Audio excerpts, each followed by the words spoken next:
Please be seated.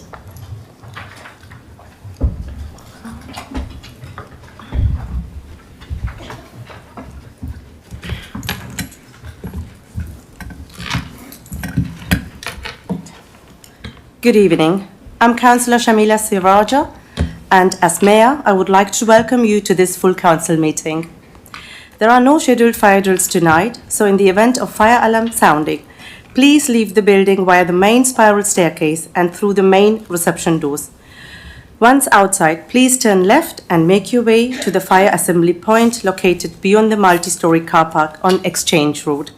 If you are unable to use the stairs, please wait in the council chamber and you will be guided by a member of staff to the evacuation lift. This meeting is being live streamed via the council's YouTube channel. Please note that there is no comments function available as part of this webcast. The council is the data controller and will retain the data collected during this webcast. This will be done so in accordance with the council's published data retention policy. Any members of the public gallery seated in the public gallery should be aware that by entering the chamber, they are consenting to their image being captured by the automated camera system. Recording will be used for webcasting and/or training purposes. Councillors are reminded to take note of what is displayed on the screens in the chamber, as these show what is being recorded and webcast. Cameras are currently set to capture you in seated position, so please remain seated when speaking. Councillors have received an electronic copy of the relevant paperwork for this meeting. The public agenda for this meeting is available on the council's website. Having lived in Crawley for 22 years without ever experiencing racism in our wonderfully diverse community, I must state that the comments made in the last full council meeting, including remarks telling members to go home, are wholly unacceptable. As Mayor, I want to firmly conclude this matter now and forever, making clear that such behaviour has no place in this chamber or in our town. Crawley is built on the principles of inclusivity, equality and diversity, and we will not tolerate any conduct that undermines these values today or in the future.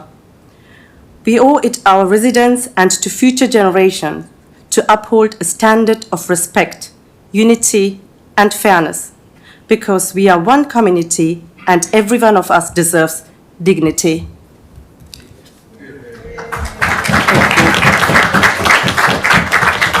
Thank you. We will now start the agenda. Are there any apologies for absence? No. Thank you. Sorry, there were two.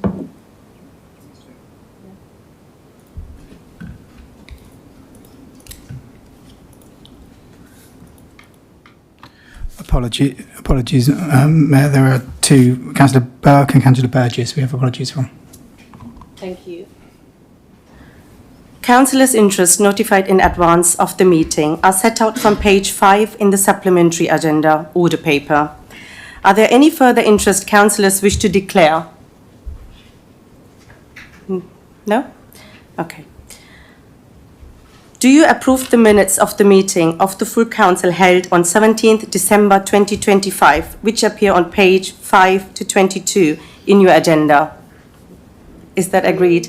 Agreed. Thank you. Do you approve the minutes of the meeting of the extraordinary full council held on 14th January 2026, which appear on pages 23 to 28 in your agenda? Is that agreed? Agreed. Thank you. I will now provide you with the mayoral update.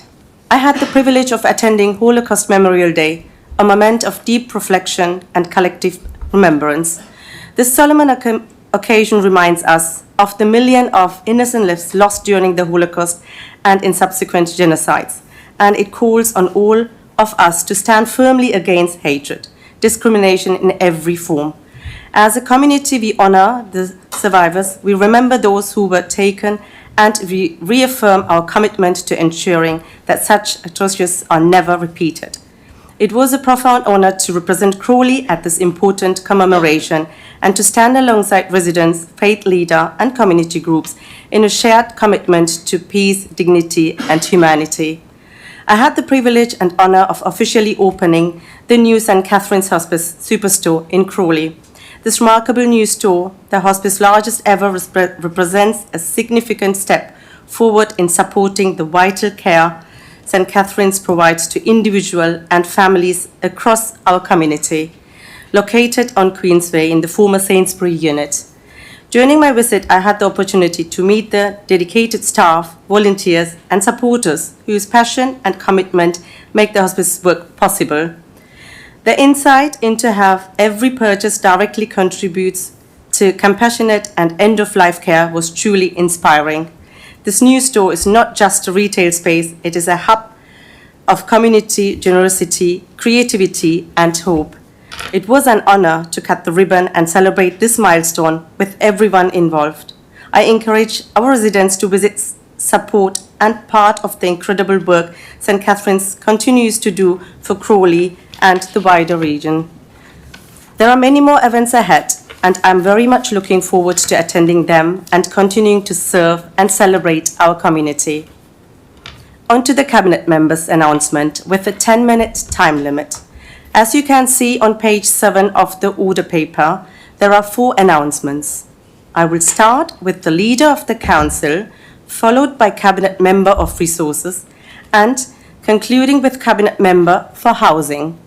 Councillor Jones, please introduce your 2 communication items. Thank you, Madam Mayor. I'd like to update members with the outcome of our Corporate Peer Challenge undertaken with the LGA. Members will recall that the Council underwent a Corporate Peer Challenge in December of 2024. This process, which included 42 meetings, involved over 100 people, including a range of members, staff and partners, produced a welcome report with 10 recommendations. In response, the Council produced an action plan setting out 35 responses to those recommendations. As is usual, the CPC team made a shorter visit in November 2025 to review our progress against those actions. Of the 35 agreed actions within the plan, the CPC found that 34% were complete, a further 54% in programme with just 6% not yet commenced and 6% no longer applicable. In its report in January this year, I'm pleased to say that we have received a positive report, Madam Mayor. The CPC team stated they were impressed with the progress made and felt that the Council had, if anything, understated the progress that had been made in the documentation provided in advance of the visit. I'd like to put on record our thanks as a council to the CPC team and to all who've been involved. That now marks the end of the CPC process, but our focus on continuous improvement continues, and I look forward to providing a further update against the action plan to the Overview and Scrutiny Commission in March. Thank you. Just to update members on the second phase of the Community Governance Review for a new Town Council for Crawley. Last week we launched the second public consultation asking for feedback on more detailed proposals to create that Town Council. The consultation, which is part of a Community Governance Review, is being run for 6 weeks and closes at midnight on the 31st of March. In October 2025, the Council issued an initial consultation inviting residents, businesses, community groups and those who work or have an interest in Crawley to share their views on whether a Town Council for Crawley should be created. 72% of the responses, I'll remind members, received indicated overall support for the creation of a Town Council.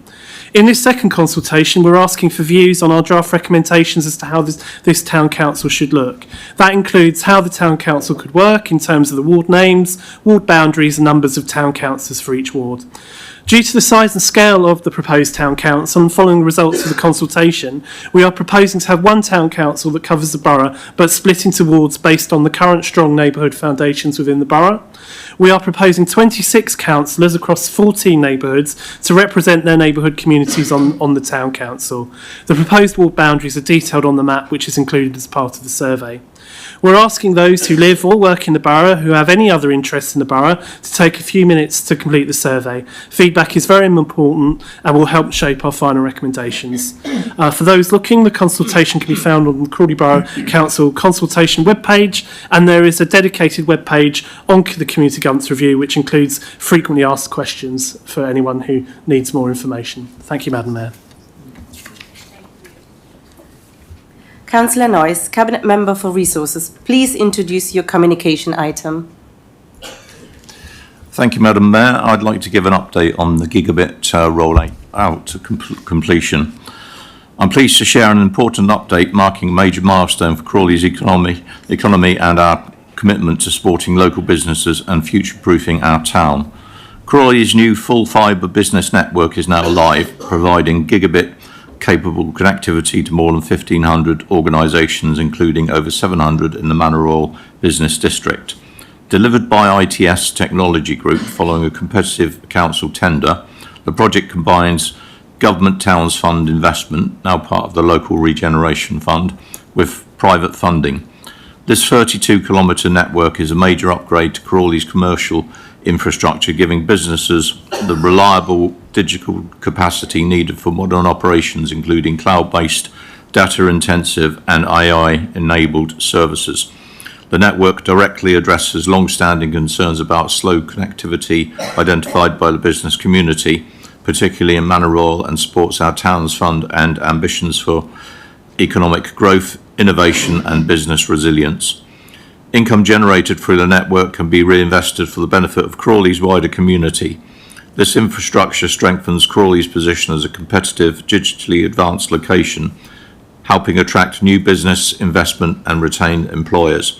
I'd like to thank our partners, including ITS, the Mayoral bid, and also council officers for delivering this complex project, which represents a significant step in strengthening Crawley's economic infrastructure for the long term. Thank you. Councillor Irvine, Cabinet Member Housing, please introduce your communication items. How long? 10 minutes. Oh, that's all right. Thank you, Madam Mayor. I wanted to bring the Council up to date on some key milestones in our tireless efforts to reduce the social and financial costs of temporary accommodation. You may remember that the Planning Committee approved an application to convert a large house in Overhill Road into a homeless hostel. While the hostel has largely been occupied, there was work to be done to satisfy planning and other considerations, but I'm now happy to say that all the units therein are ready for occupation, providing decent temporary accommodation in a highly sustainable location and saving the council over £500,000 a year. This is something of a milestone. The next milestone I want to comment on is that the council has agreed to spend £12 million to acquire 4-bedroom homes for affordable rent through the housing revenue account. This will deliver 22 new 4-bedroom homes over the next 5 years and 26 more in the following 2 years. Long-term housing solutions for families most in need. In terms of future development, we are submitting an application to Homes England for the council to commit to 100 new homes over the next 10 years, 300 more than our existing commitment. The beauty of this is that if local government reorganisation goes ahead, whichever organisation Crawley Homes becomes part of will be committed to that programme. Preventing homelessness is a very important part of our work, and we will be using our ring-fenced government grants to provide supported accommodation for 16 to 25-year-olds, accommodation with support for adults so rough sleepers have a way into permanent accommodation, and much else besides. I want to go back to mention rough sleeping because I know many people in Crawley are concerned about this most visible form of homelessness. I've read comments on social media about the council not caring or not doing anything about rough sleeping. This is simply not true, Madam Mayor. Crawley Borough Council work in partnership with Crawley Open House and its outreach team, who make contact with rough sleepers and help to get them off the streets into suitable accommodation. I went out with the outreach team a few weeks ago and I was very impressed by the caring and professional manner in which they engaged with rough sleepers. We will be investing more of our government grant into this service. So if you see someone sleeping rough, rest assured that they have not been abandoned or ignored. Lastly, well, my final milestone for tonight anyway, Madam Mayor, is that I'd like to add that to relieve the pressure on our council budget, we're partnering with a third-party provider to help families, where possible, into private rented accommodation. This help will be, for example, supporting families into training and employment and maximising their income so that private rented accommodation becomes affordable. Thank you very much for listening to me, Madam Mayor. Public question time is set for 30 minutes. I will briefly explain the procedure. I will invite each person in turn to the table at the front of the public seating area to ask their question.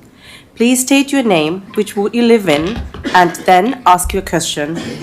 Please remember that questions cannot repeat any question that has already been asked tonight or within the last 6 months. I will then invite the most appropriate councillor to reply to your question.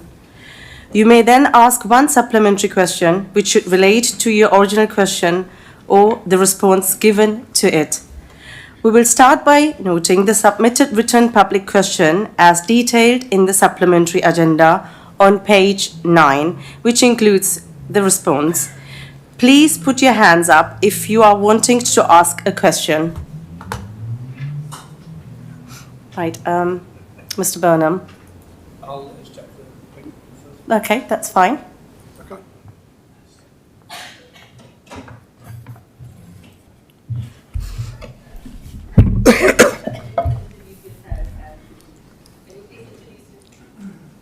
Hello, yeah, can you hear me? Yes. Yeah, my name's David Glazebrook. I live in Three Bridges. This is in connection with something that I brought up at the previous council meeting, but I'd just like to ask the council, has there been any update to what's gone on, and have the council thought about other solutions to the problems, namely a towaway zone?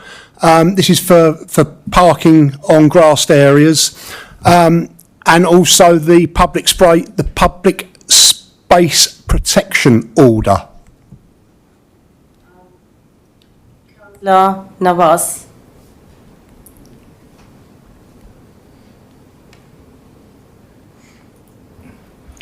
Thank you, Madam Mayor.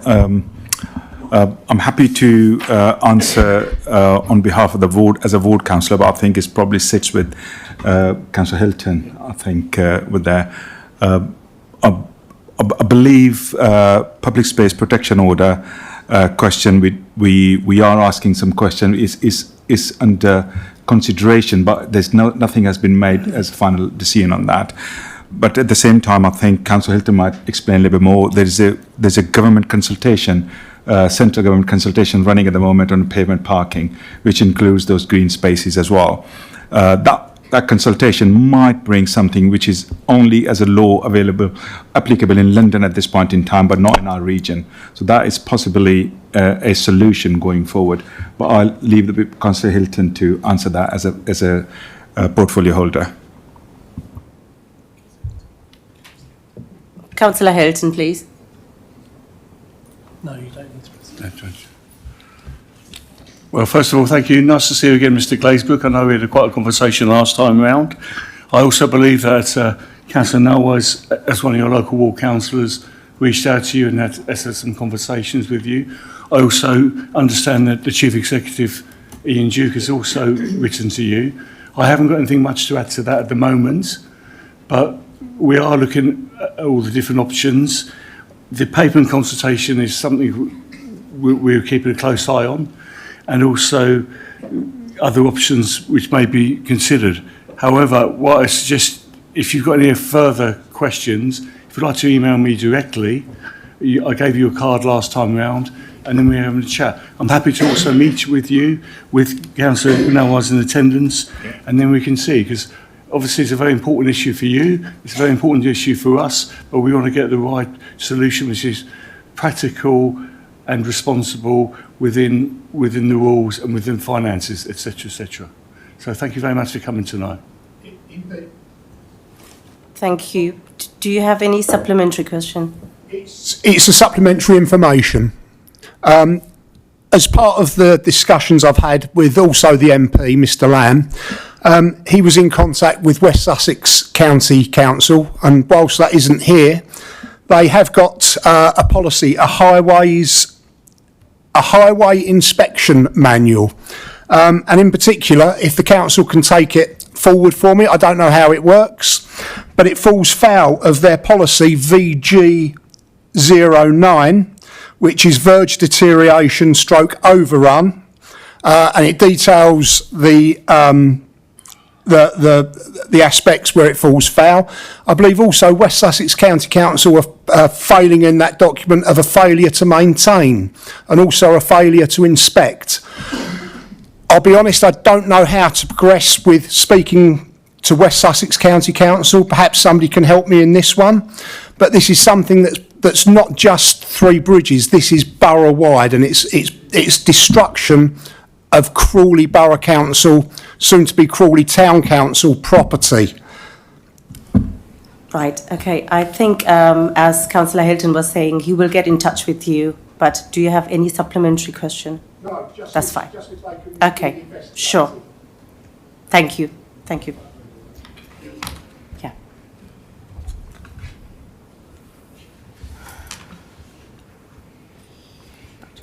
Do we have any other members? Yes, please.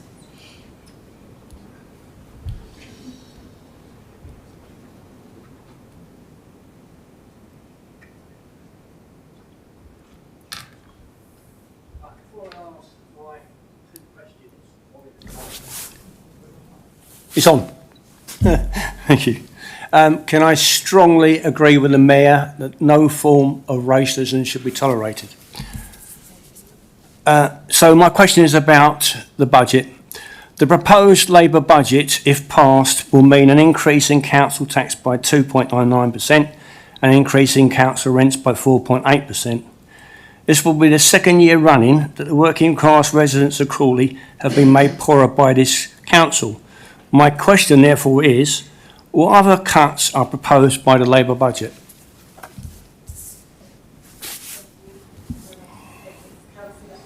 Jones, please.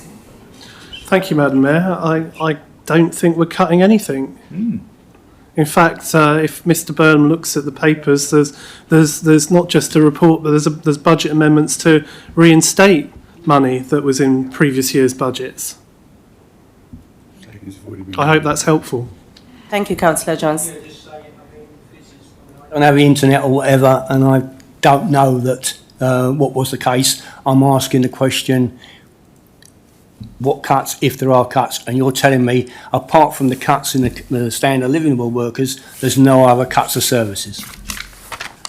My supplementary question about the budget, which also relates to the May elections. Labour and Tory councillors will in May be opposed by candidates who support a no-cuts budget, i.e. a funded budget and therefore a legal one. My question is therefore, if councillors don't do a U-turn and support a no-cuts budget, i.e. actually supporting residents, what councillor thinks he or she will retain their council seat? That's a question. Sorry, that's not relating to the budget. It is, because it's the budget which will be the subject of Mr. the May Burnham, elections. I gave you a chance for a supplementary question, and this is not related to this, so I think we can conclude your question now. Can I? No, Mr. Burnham, I've already told you, you've had your time, and this is concluded now. So thank you. Can I ask you to return to your seat, please? You are disrupting the meeting, and I ask you to return back to your seat, please. The question has been already answered. Thank you.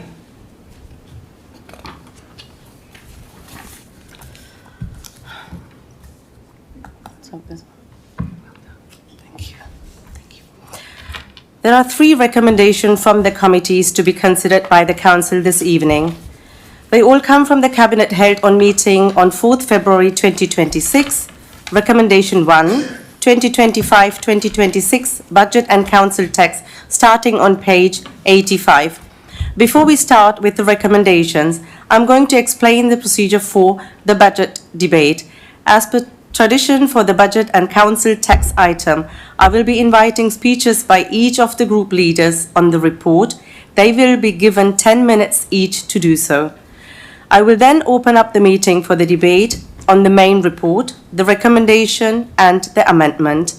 I will invite councillors to speak in turn, rotating between each of the groups where possible.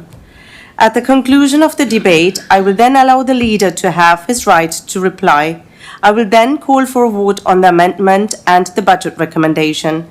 Please remember that all budget votes, including votes on the amendment, will be held by a recorded vote in line with legislation. Councillor Michael Jones, leader of the council, you have 10 minutes to present your speech on the report. Please move recommendation 1 on the 2026-2027 budget and council text along with amendment 1. Councillor Jones. Thank you, Madam Mayor. I have great pleasure in proposing this balanced budget for Crawley Borough Council for this forthcoming financial year. This is a budget for people, for economic growth, for our community groups, for keeping our town clean and tidy, to invest in our valued public spaces, our green spaces, to keep people housed and our borough safer. This is a budget that is adding value in every way. And when we look at the comparison with how far we've come from even 2 or 3 years ago, what a difference that makes. We only have to go back that far when this country had a Conservative government that was directionless and happy to hang councils like Crawley out to dry. No hope, no change, it was just one cut in national funding after another, to the point there was an existential threat to local government where only statutory services contemplated and then possibly not even that. I believe this to be easily the best financial settlement that I can remember seeing in local government and for Crawley Borough Council in the 16 years that I've been on the council, Madam Mayor. What it does, however, will not mean that the council is suddenly awash with cash, but it does mean that we can stabilise the council's position and ensure that key services retain the capacity to carry out the work locally that we know residents want.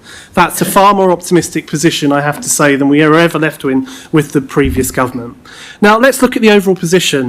Crawley has had a very good provisional settlement and an increase of 33.8% over the 3 years of this settlement, with 11.9% for next year.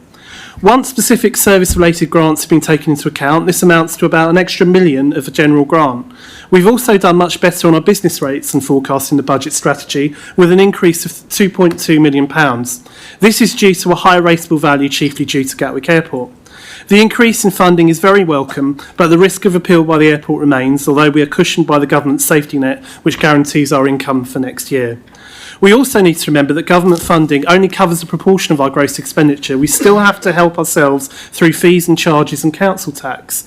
This is one of the reasons why the proposal is to apply the increase in Precept of 2.99%, which represents a £7.15 rise for Band D ratepayers, which is in line with other nearby councils as outlined in the papers. Making the case to government that we require further support in future would otherwise be undermined if they perceived that we weren't taking all of the opportunities already presented to us. Our fees and charges will be increased in line with what was agreed in the budget strategy. Following on from the hard savings that we had to make last year, officers and the Cabinet have worked extremely hard to identify some 865,000 of efficiency savings for 26-27. Taking this budget into account, assuming it is passed, and taking all full budgets that will then have been agreed since I became leader, we have made accumulated annual revenue budget savings that for future years will now amount, to my calculations, to just over £3.5 million. Now, people will have noticed that our budget surplus projected for the end of this financial year is nowhere near that combined amount, and that's putting it nicely, which surely vindicates the difficult but fair decisions we have taken as a Labour administration over that time. That is a tribute to our prudent and firm stewardship of this council's finances. The opposition might not like it, but we have not only kept this Labour Council's reputation for financial competence, but at the same time protected some of our community's most important priorities safe from the cuts at the same time. The budget has taken out some of the risk in relation to commercial property and allows for a contingency budget which provides much needed funding to provide the council with capacity to deliver and improve against our priorities as set out in the corporate plan, right up until vesting day in just over 2 years' time. building over 550 more council homes to meet Crawley's acute affordable housing need, improving Three Bridges Station, investing in Goss Park, creating a town council for Crawley and transferring to the new unitary authority. All of this allows us to maintain spending in our priority areas and retain the capacity at the council to deliver the services that we think are important to our residents and they think are important. Crawley received its provisional finance settlement in December based on the government's fair funding review. The council has benefited from these changes with a settlement that goes some way to better reflect the need in the borough, especially the temporary accommodation pressures. The government's also delivered on a multi-year settlement, giving certainty in the second and third year of the settlement by representing a minimum level of funding, although it could be more. Looking at specifically at the overall funding outlook at 26-27, our funding rises from 17.482 million to 20.770 million. That's an increase of 3.288 million. Retained business rates are guaranteed at 6.729 million. However, as I mentioned, there is a risk from Gatwick if that is disputed for any reason. Turning to our capital programme, we have a capital programme of 88.27 million proposed for this financial year. Our capital resources have improved via increased right to buy receipts and disposals. However, future schemes may require borrowing given the scale of our council house building ambitions to meet the demands caused by a declared housing emergency, as well as an ambitious general fund capital programme. The exciting and worthwhile projects of the capital programme will not only be an impressive achievement, they will be particularly so in the face of some of the challenges we were previously faced with. Referring to Crawley Homes, our council house service, our housing revenue account, this is provided primarily for the benefit of the council's own tenants, and the main points to note there is that the budget is based on a rent increase of 4.8%, and the HRA continues to see an increase in repairs and maintenance spend. The main drivers of the increase appear to be inflationary cost pressures, as well as the outcomes of the HRA's programme of stock condition surveys and the legislation changes for decent homes and AWAB's law, resulting in an increased budget of 2026-2027 of 1.063 million. Madam Mayor, that sets the financial context to how this council will go forward. But I know the press and the public will want to know specifically, in layperson's terms, what this will mean for them. And this is where I extol the virtues of what my cabinet members will be bringing forward in this budget debate. Very soon, many of my cabinet members with major spending portfolios will be speaking of the exciting things being made a reality through this budget that will benefit and strengthen our communities, making Crawley Borough an even better place to live, work and visit. It is gratifying with improved future funding, local funding in local government, that we can add the value where we have the opportunity to do so. This does not pretend to be an exhaustive list, but later I anticipate the Cabinet to unveil our vision in their service areas. Councillor Hilton will speak on our decision on HVO fuel, our investment in the Kingsgate car park lift replacement, the Little Tree Cemetery extension for the next 30 years, building up our patch teams to ensure the 7 full cuts can be maintained with confidence and taking effective action on hedge cutting. He will also be able to tell of our neighbourhood services fleet replacement and replacement ride-on mowers and equipment. Councillor Chris Mullins, among other things, no doubt, will reveal more details on further investment in athletics at K2 Crawley, plans for our investment in our parks, green spaces and zoo. Maidenbough residents will be thrilled to hear of investment in their 3G pitch, as well as sustainability at Tilgate Park. Councillor Sue Mullins will speak on what the restoration of last year's reduction in strategic grants will mean for our third sector and voluntary and community groups, with an increase to previous year's levels. My Deputy, Councillor Nawaz, will be talking about the decisions we will be taking to recover from the restrictions to planning and economic development caused by water neutrality by increasing the capacity in our planning department. Decisive and significant projects which will succeed in improving our public realm, investing in its appearance to attract external investors and stimulating the economy through spending on our infrastructure. Supporting retail, the hospitality industry and our town centre, working with external partners to support the activity and prosperity that we all wish to achieve. And perhaps most significantly, given our declared housing emergency, Councillor Ian Irvine will be speaking of what we will be doing to further address it, to get local people housed, as well as invest in our existing Crawley Homes tenants. The acquisition of housing from the open market to become council housing for Crawley Homes, reduce the council's waiting list and get some of the larger family homes required. Temporary accommodation acquisition to get a roof over people's heads in crisis and investment to support people living in those circumstances to find permanent solutions. The acquisition of land or dwellings supporting local outreach to rough sleepers, and what the £14.673 million annually for each of the next 3 years HRA programme of maintenance will deliver for our existing tenants. There may be other examples, Madam Mayor. There is a lot happening. Aside from proposing the main recommendation, Madam Mayor, I will also be moving a budget amendment on behalf of the Labour Group. This amendment is more than justified because of the sheer scale of changes that were made to funding now the government has had the opportunity to make them. Given the newer, fairer funding formula, grants, changes to business rates, all of which this council has benefited from. These alterations are possible and being confirmed as ones our Section 151 officer can sign off. They seek to ensure that areas where we felt compelled to make reductions last year because of the financial position are restored. Restoring our strategic grants, boosting our neighbourhood services team to keep our environmental services at the capacity needed, to keep that new town standard and appearance we know our residents value. We have to respond to the challenges to retail in the town centre by boosting footfall, and we will do that.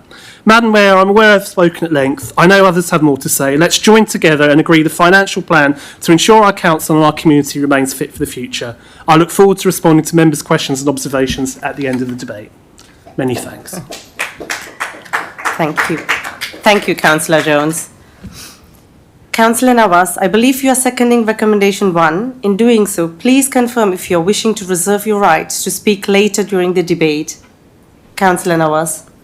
Thanks, Madam Mayor. Yes, I'm seconding this motion and reserve the right to speak later. Councillor Hilton, I believe you are seconding the Labour amendment. In doing so, please confirm if you are wishing to speak now or reserve your rights to speak later during the debate. Thank you, Madam Mayor. I wish to speak to the amendment now. As the Cabinet Member for Environment, Sustainability and Climate Change, I'm so pleased and proud to second the Labour Group's budget amendments tonight and commend to the Council key items within the Council's capital programme that has such a positive impact on my portfolio. As a result of the much more favourable fair funding review, I am pleased to support the extra resource allocated to the neighbourhood services patch teams in the amendment by reinstating the £112,400 that we had to lose during last year's very difficult budget round. Since taking up my cabinet role, I've been really impressed with the professionalism, commitment and flexibility of the neighbourhood services patch teams in keeping our borough clean, green and tidy, and an important principle that flows through our corporate plan.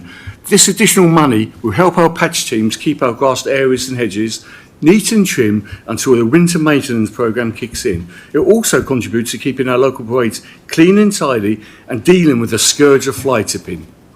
It will also help with the other activities neighbourhood services are involved in, removing graffiti, repairing street signs and play equipment, maintaining our sports pitches and looking after some of the waterways in our borough. I should also mention the sterling work our teams carry out in the town centre and the Mayoral areas. Together with a capital investment of £264,000 in the neighbourhood services vehicle fleet and £97,000 on new ride-on mowers, this amendment and budget is a real vote of confidence for a hard-working patch team. So thank you to all the neighbourhood services teams for all you do and keep up the great work. In addition, I'm really pleased to support a capital programme in this budget that will repair and replace the lifts and lift shafts at Kingsgate Car Park at a cost of £269,000. Although we have introduced a number of measures to mitigate this issue in recent months, this is a much needed solution which I know many resident shoppers have been widely concerned about for some time, particularly since Kingsgate was redesignated as a short-term car park, a key component of our car parking strategy. Meanwhile, £55,000 has been invested in HVO, hydro-treated vegetable oil fuel for our waste and recycling fleet that will reduce carbon emissions by up to 90% in comparison to using traditional diesel without requiring any costly engine modifications. That's a reduction of 400 tonnes of CO2 per annum, representing 90 which would represent 90% of the council's direct emissions, reduced it by 90% of the council's direct emissions. It's not just about facts and figures and supporting our climate action plan, but in the short term, it's a measure which will improve the air quality of our streets as the teams go about their daily business. This investment will help to cut out harmful pollutants, I think they're called ultrafines, and contribute to health benefits by reducing incidences of asthma and other similar respiratory conditions. Finally, with both our borough cemeteries in near capacity, I'm really pleased that this Labour Council is making a long-term investment by using economies of scale to extend the Little Tree Cemetery for a further 30 years, rather than by a far shorter time span. It will enable our council's cemetery operations to transfer to Little Trees and consider some of the specific burial requirements of all our communities. Without unduly prejudicing any subsequent planning application, I think this end result will be a cemetery that bereaved families will feel is a fitting resting place for their friends and family who have sadly passed away. I second the amendments. Councillor Duncan Crowe, Leader of the Opposition, you have 10 minutes to speak on the budget report. Thank you, Madam Mayor, and perhaps we'll get a little bit more back to reality now. So, firstly, may I thank the Council's finance team for all the work they've done on this year's budget. I know it's not an easy process, and I thank them, and indeed all our officers and staff, for all the work they do for our town throughout the year. Now, having been a dual-hatted member for the last 2 decades, I've had a good insight as to the challenges there are in local government overall, and how these challenges continue to grow. And these challenges do become very evident when it comes to budget setting. And this backdrop is why the government are reorganising local government in 2-tier areas like our own in order to have the most efficient local government that we can. Now, on paper, that absolutely makes sense, but sadly, the reality and the shambolic way the government are going about it is risking many of the savings and benefits that ought to be coming from local government reorganisation. Then, of course, just as the streamlining as local government is starting to happen, this Labour Council starts the process of bringing in an additional tier of local government with their town council, with all the additional expense, duplication and bureaucracy that brings to local government. Now, the challenges for local government and to set a balanced budget, they're increasing each year, especially for the upper tier authorities like West Sussex County Council and unitary authorities like Brighton and Hove City Council. These are the ones who have responsibility for social care and adults and children. And of the 3 principal members of the soon-to-be-formed Sussex Combined Authority, 2 of them, namely Brighton and Hove City Council and East Sussex County Council, have made requests to the government for exceptional financial support. And this is a pattern we are increasingly seeing across the country. More and more councils are going to the wall and getting into Section 114 territory. Now, there is some good news, just about, in that the government are giving local government 3-year grant settlements, and this gives greater certainty for financial planning, which I welcome. But I don't welcome what this actually means overall for our area. The government's so-called fairer funding is simply a way to funnel funding away from southern England to areas up north that are traditional Labour strongholds. Now, Crawley Borough Council has received an extra £1 million from the government this year. That is helpful, and I welcome it. And of course, the leaders made much of that. But we need to look at the bigger picture to really understand what is going on here. So for this year's budget, the County Council will have their funding reduced by £7 million from the government. And when you equate that for the population of West Sussex, that pretty much works out around £1 million for Crawley, the same amount that Crawley Borough Council is receiving an additional grant from the government. So what Crawley gets with one hand is simply being taken away with the other by the Labour government. But it gets worse, because not only is the County Council losing £7 million this year for 2026-27 in government funding, they're going to be losing an additional £10 million in 27-28, and then a further £10 million in 28-29. So a total reduction of funding of £27 million by the time we get to 2028. Now, some members might think, well, so what? How does that affect us here in Crawley? But thankfully, those members have got me to help inform them, and I'll do that now. In 2028, as things stand, unless of course we have another U-turn from the government, West Sussex County Council and Crawley Borough Council will no longer exist. We'll all be in some form of unitary authority, the exact size and shape of which has yet to be determined.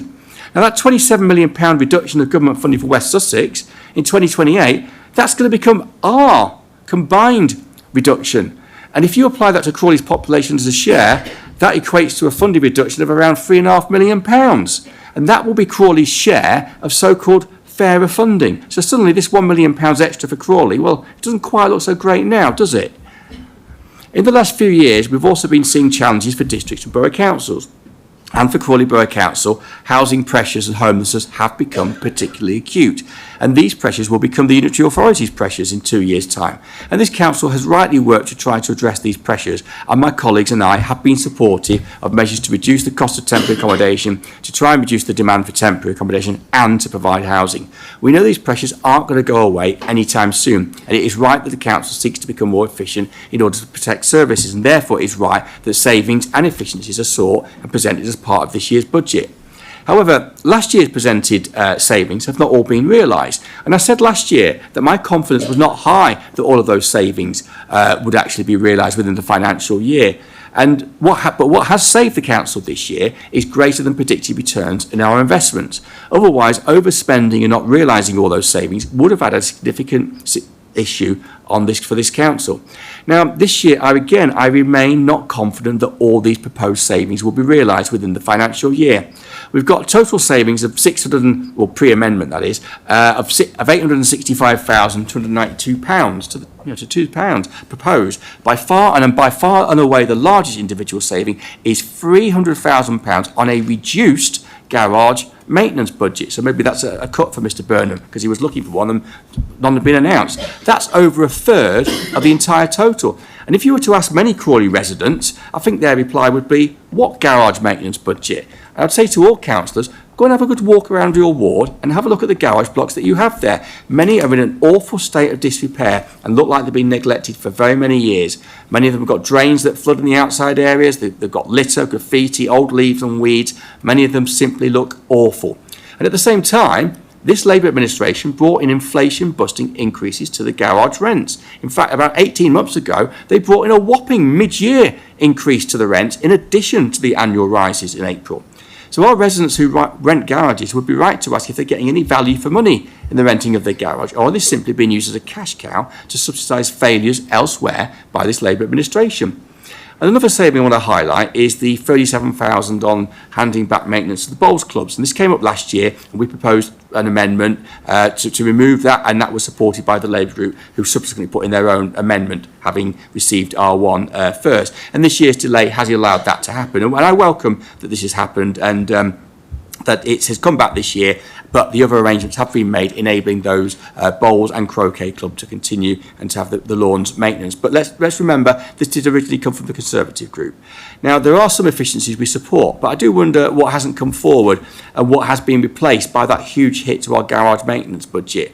Now, overall, there are some positive and some negatives in this budget, so it isn't a consistent picture. But what is consistent is the amount of self-gratulations and mutual backslapping along the Labour members of this council. And that wasn't justified last year, it wasn't justified the year before that. Indeed, it's not justified again this year. You know what? A little bit of humility wouldn't go amiss, and perhaps might be a little bit more appropriate as to how you're actually performing.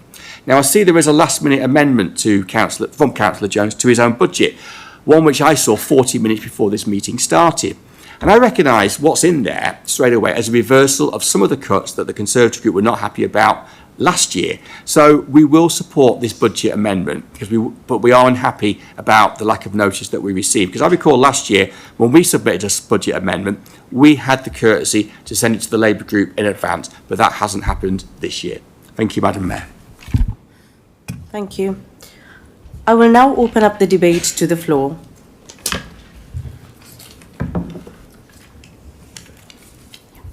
Councillor Irvine.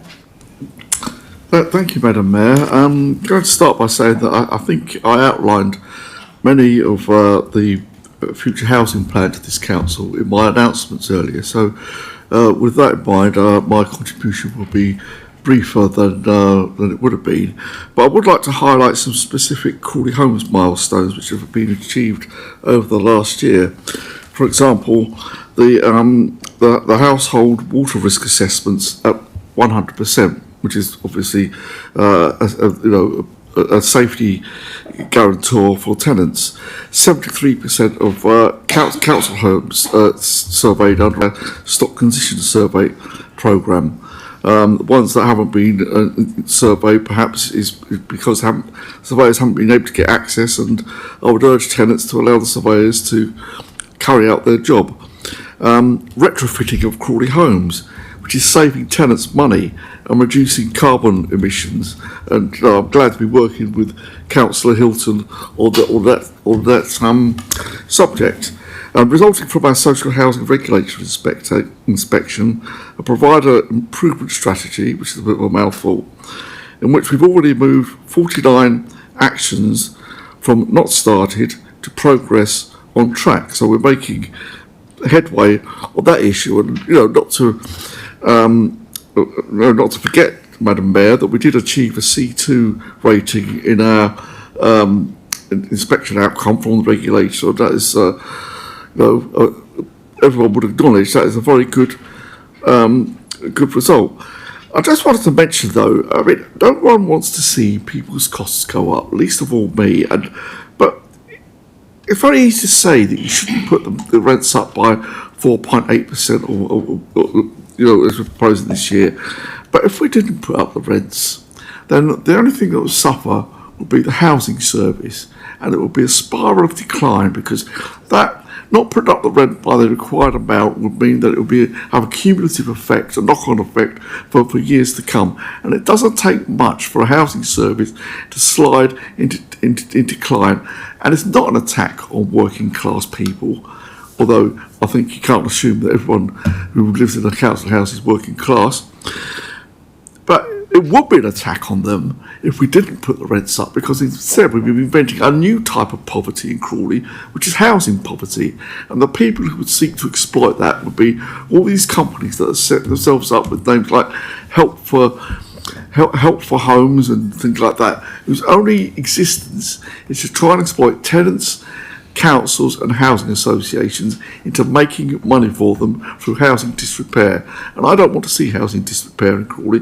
I want to see a first-class housing service, and that does cost money. So I think this increase is perfectly well justified.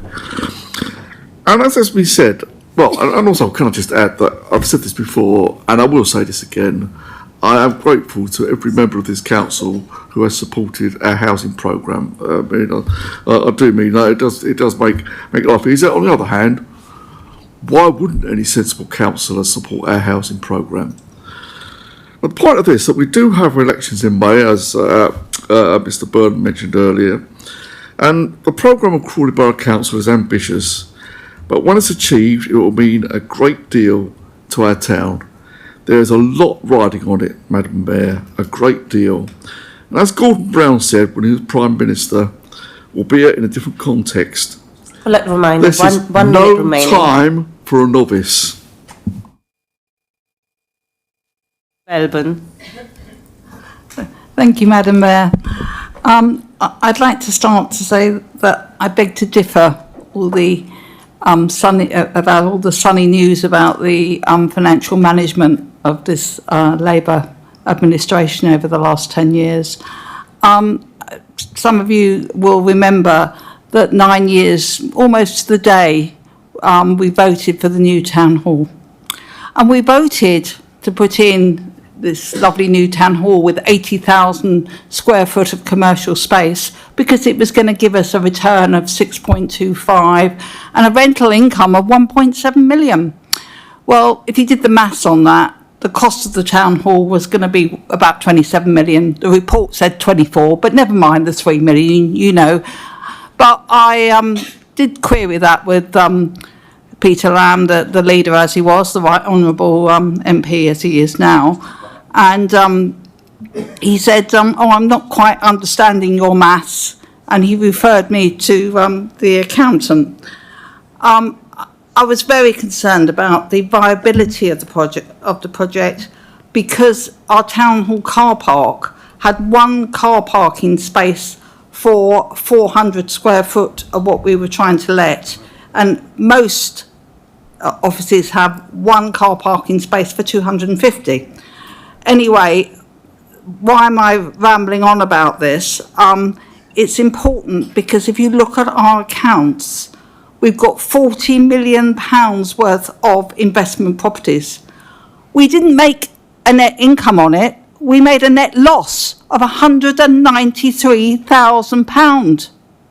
How can you make a loss on investment properties to the year March 25? We did have a period of it being empty maybe, but you know, that's a sizable portfolio. And the note 16 actually detailed that we had just £718 of revenue, but the direct operating costs were £861,000 with a £50,000 revaluation loss. In 24, we did take in some more money, but we had a revaluation loss of 2.7 million. How's that for financial management? So I just want to say, from my point of view, the report should be, we could have done better with the public's money. I note that in this budget going forward, we've got a budget of £2.2 million for operating income, and I hope that is achievable because it is a significant figure, but we certainly hadn't hit it in looking at the accounts to 25 or indeed 24.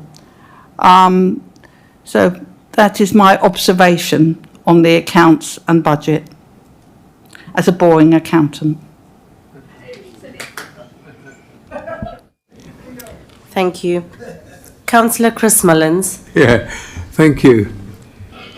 I'm just trying to get my head around where Duncan's coming from now, because I see this member sitting in this last meeting that we were in here, and he seemed to be supporting town council, and he's come back this time and he seems to be having a different position. But I presume in that, taking that position, you're proposing that all of the towns around Sussex get rid of their town councils, because every single one of them's got one. And so why are we to be any different in your thoughts? You know, so it's not a waste, it's a way of representing directly people and their needs in Crawley, and I think that's very important. That's not what I want to labour on, though. And I'm going to try and keep away from the pessimism I just heard. But I want to talk about what I think is an excellent budget this year, and very carefully and cleverly put together, led by Michael. And I just think that when I look at my own portfolio, how important it is when we're facing this local government reorg, that we start to highlight and remind people of the wonderful services and facilities that we run as a borough council. And we've got to go into that future reorganisation, albeit we weren't not that keen to go, but we've got to go, and ensure that we still run those facilities, and those facilities are still available for the people of Crawley. And that's another good reason why we should keep the town council. I'm very pleased that the budget has managed to come up with enhancing quite a lot of the facilities in my wellbeing portfolio, because the wellbeing portfolio, when you do all the surveys in Crawley amongst the people, it's the wellbeing issues that come up and score the highest in people's interest and in what people want for Crawley. And those are the things that in this massive change that we've got to go through, we've got to be conscious about protecting.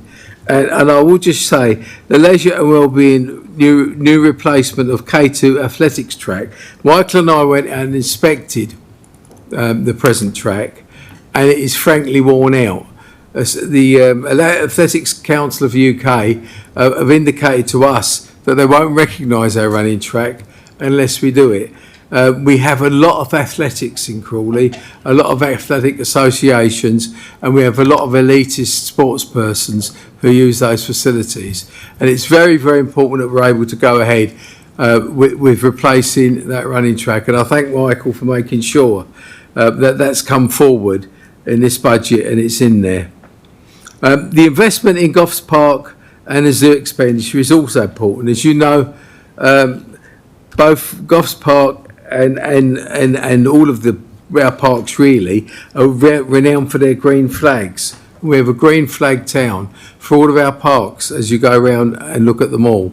and we have the most wonderful zoo as well. And I just think that to carry on and invest in those things is very, very important. We would not want to see the zoo deteriorate. Most of the infrastructure in there is wood, and you can only keep it up to date and keep replacing it. But I mean, it is a wonderful zoo, and it's part of the top 10 mentions in TripAdvisor as well. So Tilgate Park, vitally important. In Maidenbower, the 3G pitch is going to be replaced or brought up to date, and that's an advantage for further investment there, and to ensure that we have those facilities that are balanced across the town. I've always tried to make sure that when we're doing facilities in this town, since I've been in this job, that we look at the whole town and balance out the needs across the town, regardless of what part of the town it is. 1 minute left. And I think it's very important. Oh, okay. Am I running out already? Right. So I'll just mention one thing then. In Tilgate Park, we've got the solar panels, which is a spend and save project, and it's important that we get that done. It will save us money in powering up the systems up at Tilgate Park. These are wonderful enhancing things that mean that this town can go forward as we go into the new organisation and make sure that the standards are kept up. And that's why the town council is vital. Well done. Right, Councillor Lanza.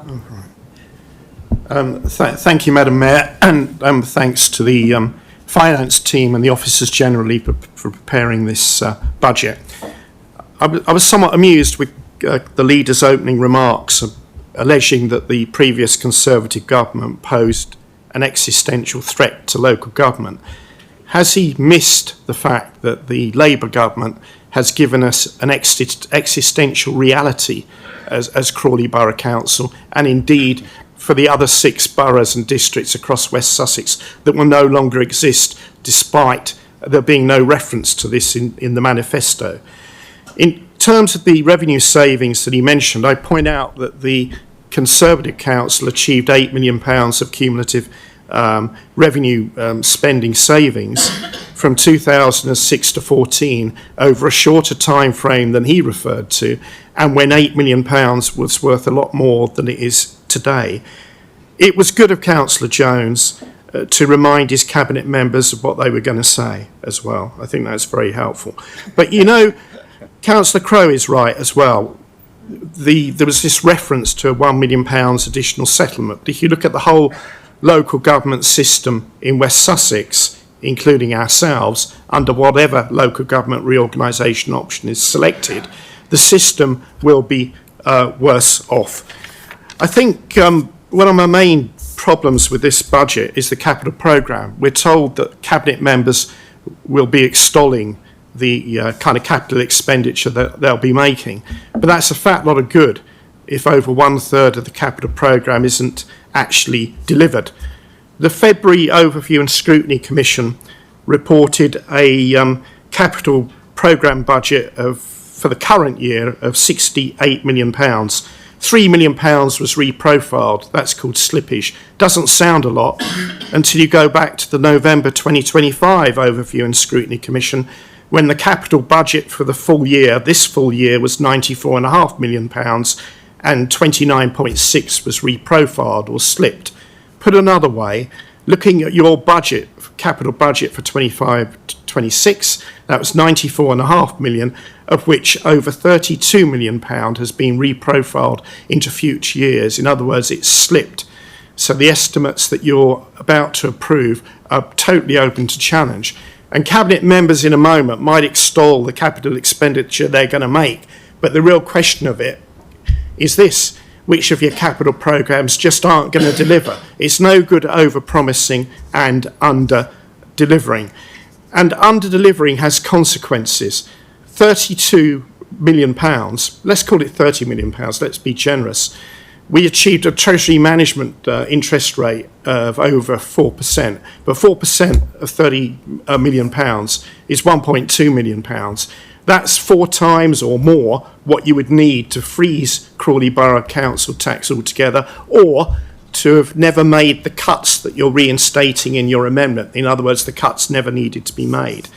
Now, my estimate on the council tax element, I'd say it's £250,000 to freeze it. My estimate might not be perfect, but it's better than yours on the capital programme. I don't expect your capital programme estimates to be perfect, but £32 million is an awful lot of slippage, which is earning in interest. And it's notable as well that at the Overview and Scrutiny Commission, on your side, we get important comments on the budget from Councillors Russell and Lunnon, and I make a few comments as well. And I do hope that they are really taken on board. Now, it's not councillors who deliver the capital programme, it's working people who deliver the capital programme. The councillors aren't the grafters.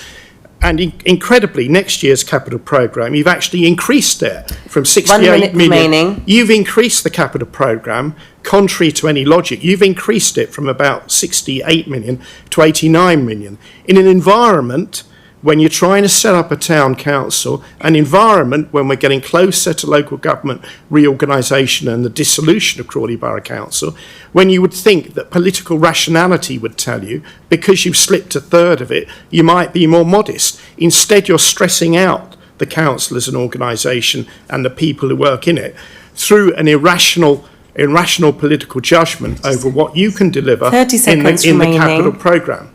You really need to think again. Look at what you've under-delivered in the last few years. Think about the stress you're causing the organisation in the context of local government reorganisation, devolution and the creation of a town council. What this budget is, especially the capital programme, is an object lesson in political irrationality. Thank you. Councillor Sumalins. Thank you, Madam Mayor.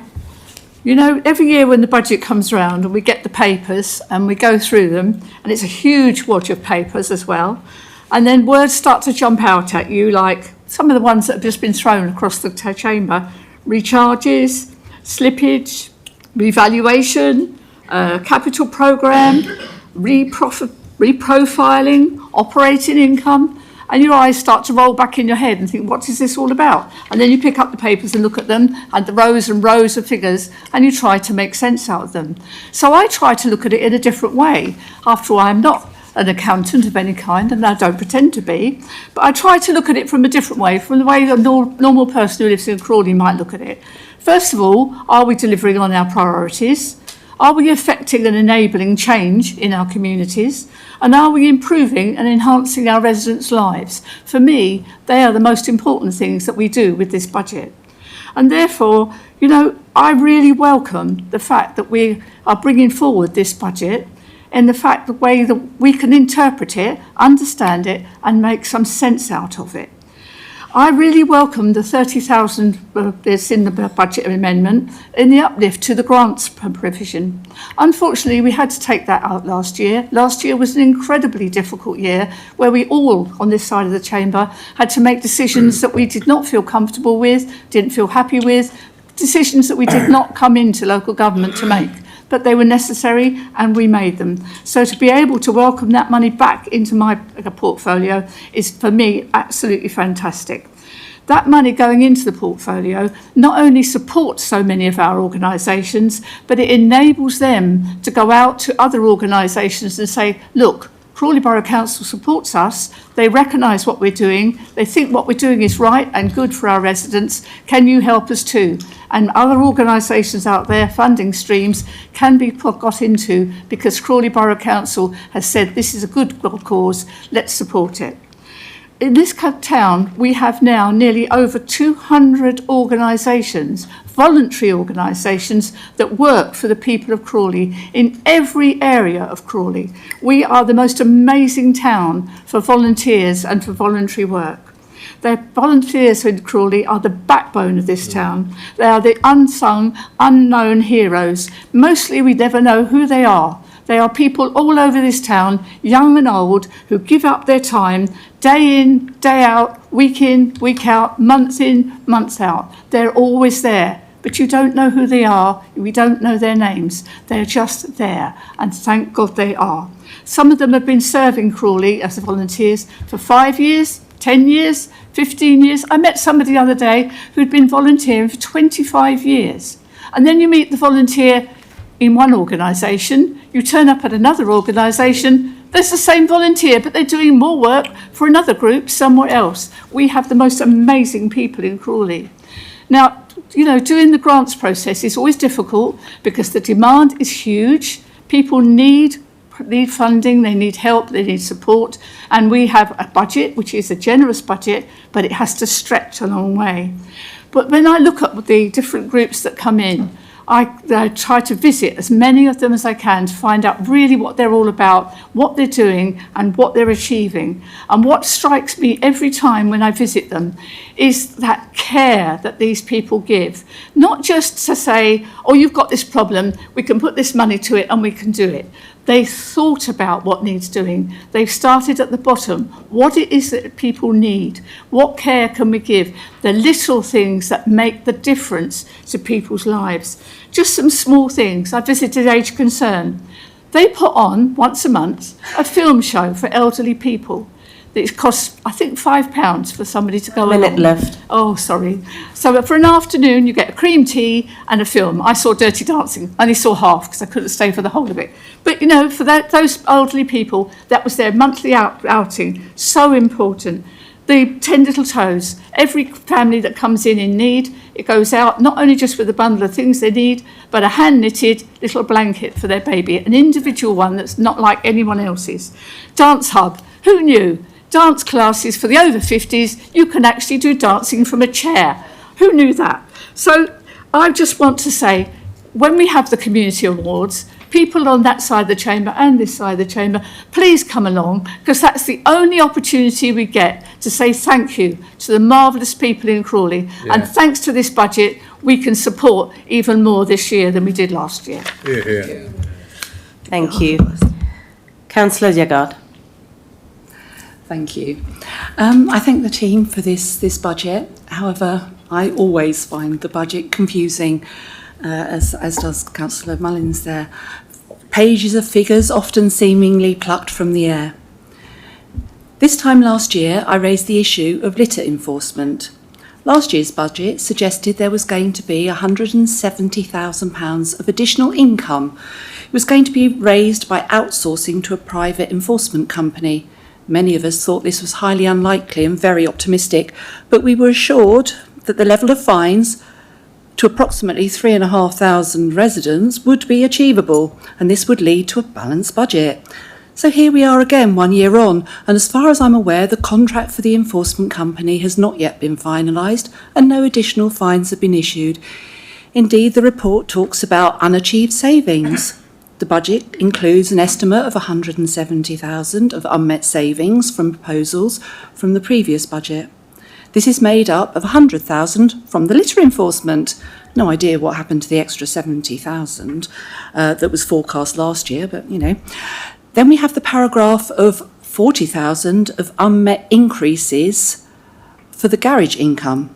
Yet despite all of this, it says the garage income for 25-26 is forecast to be approximately 3.5 million compared to 3.2 million last year. So it seems that we'll be saying that there are £300,000 increase in the fees for the garages, a vast amount. I hope the residents will be receiving a fabulous service, but I understand no, because later on in the paragraph further down the report, it says there's going to be a reduction in the garage maintenance budget of £300,000. So it seems we're able to declare this to be a great saving, thus given a balanced budget yet again.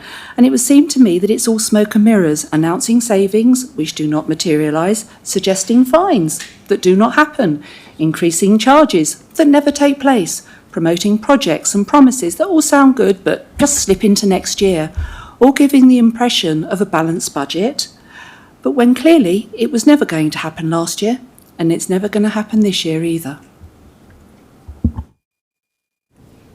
Thank you. I would like to bring in Councillor Nawaz. Thank you, Madam Mayor. I think a lot of good things has been said about that, but first I'd like to start with thanking officers to work really hard to bring this budget documents in front of us, and Labour administration is proud to say it's a balanced budget over here. First of all, I'd like to start with Councillor Crow's at least agreeing with this, an extra £1 million this year coming to it. This has never happened in the last 14, 15 years at least. And in the name of austerity, we've been stifled with the growth and any infrastructure money coming to us. But that £1 million extra for this year and overall in 3 years multi-year settlement with the councils have been asking for years is now a reality, which increased Crawley Council's budget up to 34%, which is really good positive news for Crawley residents. And it's important we need to remind ourselves, and especially on the other side of the chamber, how this is good for Crawley, where we always struggle with the funding from the central government. Crawley town is an ambitious town. We're always trying to do way above our weight, and we are a well-run council, and we have brought in balanced budget in the last years, and this is a very good budget as well, where we actually restoring through these motions an extra money to some of the important causes, like one of the motion which we bring in an extra money for town centre events. Town centre is centre pillar for our community life, and bringing that extra money into the town centre event side of things is a very welcome fact. Thank you very much, Michael, for that, bringing into it. And we also bring in an additional 5k for external partners like STEM in the park, Dare to Dream, Gatwick Diamond business side of things. It's really welcome news. So we are working with our partners to improve overall in activity in the town centre side of things. But this is not all. If you look at it, how ambitious we are, look at some of the projects which we're going to deliver this year with the hard work with the council, officers and our partners. Station Gateway. This year we've already started work on a 7.4 million project in the town centre, which will be continued this year to improve the overall town centre and the public realm, and the people who come into the town will notice a very tangible difference to a town centre. Crawley Innovation Centre. We talked about different properties, different realities, but Crawley Innovation Centre is a huge success. Oxford Innovation Centre has taken over, and our occupancy rate is over 30%, which is about ahead of the target, which is a really good news. And I personally had some of the officers from other councils talking to me, and they were very appreciative of that and saying, how did you pull it? It's really good addition to the town. And we are leading the innovation and 7th most innovative town in the country, which is really good. And continuing with that, we're talking about now how Crawley will be based in the next 15 years. And we're bringing in a Crawley economic and place-making strategy very soon this year, which will see where we will be by 2040. Crawley Growth Deal. I'm sure some of the members have joined us in economic regeneration working groups, and they are aware how we're working with our partners on bringing the Crawley Growth Deal into the for Crawley's projects in there. Re-energize Mayoral. That's another one, very sustainable project where we're working with our local businesses and in Mayoral and bringing solar power to the Mayoral, which will help them to grow their own electricity and save the bills in there. One of the star project, I think, which is going to be very important for the next year is a building control. We all know our building control is now, we have migrated into the Crawley, which was working with Horsham District Council in the past, but they refused to continue with that. And we now have a very successful building control in our own Crawley Town Centre, with all the IT system has been migrated, data has been migrated. And Three Bridges Station, which is another one with working with our partners at West Sussex County Council. This project is coming into life, and we have now going to hit a very important milestone where Crawley Three Bridges Station will be in a position to procure the contract this year. So I think it's all good news. It's all positive. We are ambitious town. We're working really hard for our residents to deliver some tangible benefits. Seconds remaining. It will be ahead of it. Thank you, Madam Mayor. Thank you. There are no further speakers. Councillor Jones, do you wish to use your right to reply? In doing so, please formally move recommendation 1. Councillor. Yes, I might say a few words, Madam Mayor. I mean, obviously, I pay tribute to our officers who always give us help as members to put the budget together. But of course, the final decisions and the responsibility still rests with us to make. They can only advise. I would also thank the Cabinet members for putting forward what I think is a very substantial package of things. Not to forget the ones who haven't spoken. They have existing services that are just as substantial and valued, so thank you for that. Just to address the comments from the councillors, I mean, Councillor Crowe, I mean, it seemed to be embarking on a debate about local government reorganisation and CGR, and perhaps he's getting confused, or there's something in the distance that's stressing him out. But there will be no duplication. And he was very grudging on the 3-year settlement, Mayor, which I don't recall the recent Conservative government having done. And it's the irony about money going up north. Is Crawley in the north, Madam Mayor? Is Worthing, Hastings, Eastbourne? I think it's absolute nonsense to claim that. And it's also just outrageous in the sense that if we think of all the money in local government was funneled by Rishi Sunak to the wealthy areas of this country, you know, he should spend his time worrying about his own residents, not the Shire districts. And at least it's going now with the fairer funding formula to where there's deprivation and people need it in the ways they weren't getting it. I'm expecting in future years that there'll be 1.598 million expected, which is impressive. The savings that weren't achieved for the current year were covered by a contingency budget. The Bowls Club was mentioned. We put our amendment in, Madam Mayor, and we had no idea about the Conservatives, so it's not correct for them to try and take credit. But I actually think our approach was vindicated. There's some very promising things that have been worked out with the clubs, and it looks like, hopefully, fingers crossed, we're not 100% there yet, but it looks like, hopefully, it's not such a bleak situation for them. But it's ironic when he talks about the grants and saying, oh, he's pleased we're putting them back, and you know, they assume everyone has the memory of a goldfish, is all I can assume, Madam Mayor, because can I remind the Conservative group, they tried to cut them by a lot more than happened last year, so it's a fairly shameless rewriting of history. Referring to the garages are linked to future capital programmes once we have the outcome of a stock condition survey, and funding has shifted pound for pound from revenue to capital, so no cuts have been made. I think that covers Councillor Crowe. In terms of Councillor Bilburn, well, she can raise all of the issues to do with the Crate building with the Chief Executive and our finance officers. The office and commercial space market has become far more buoyant in recent months, and the Crate building has had some very promising viewings by interested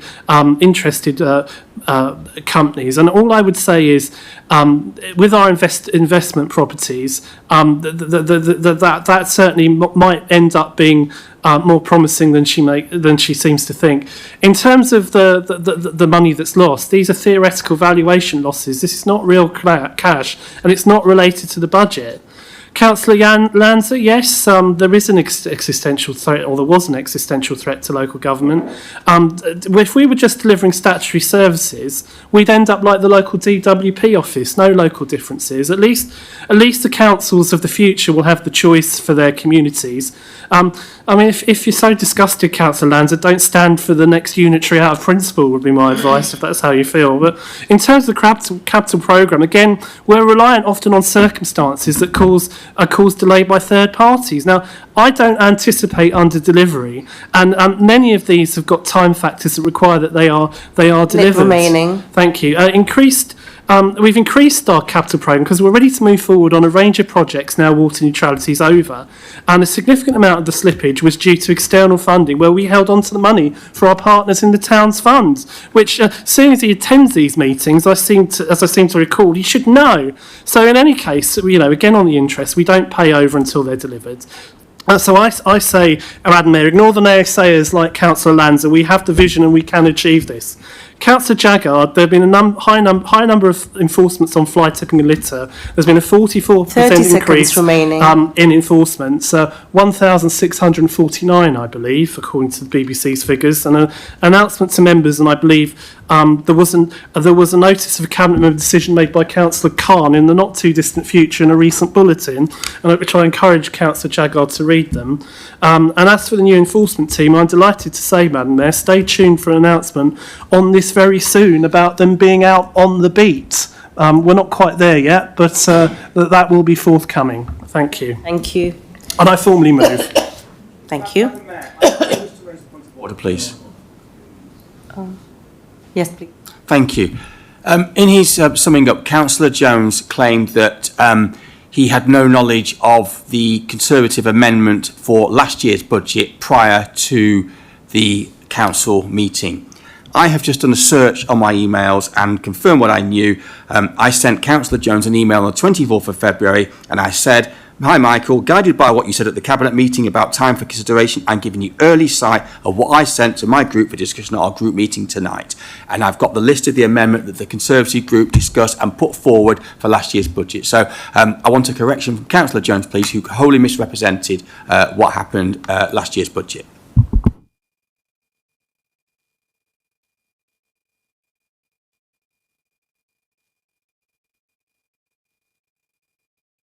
Only to say, Madam Mayor, my recollection of the discussion that we had within the Labour group back at the time was not guided by anything that the Conservatives were going to put forward as an amendment when we made the decision that we were going to give the bowls clubs a reprieve, and I'm so pleased we did, because it's worked out, as I said, in everyone's favour. But, I mean, obviously, I'm happy to go and review the correspondence again, Madam Mayor, but no intentional misrepresentation has been put forward. We will now vote on the amendment and the recommendation on the 2026-2027 budget and council tax. As these are going to be done via recorded vote, I'm going to invite the Democracy and Data Manager to conduct the two votes.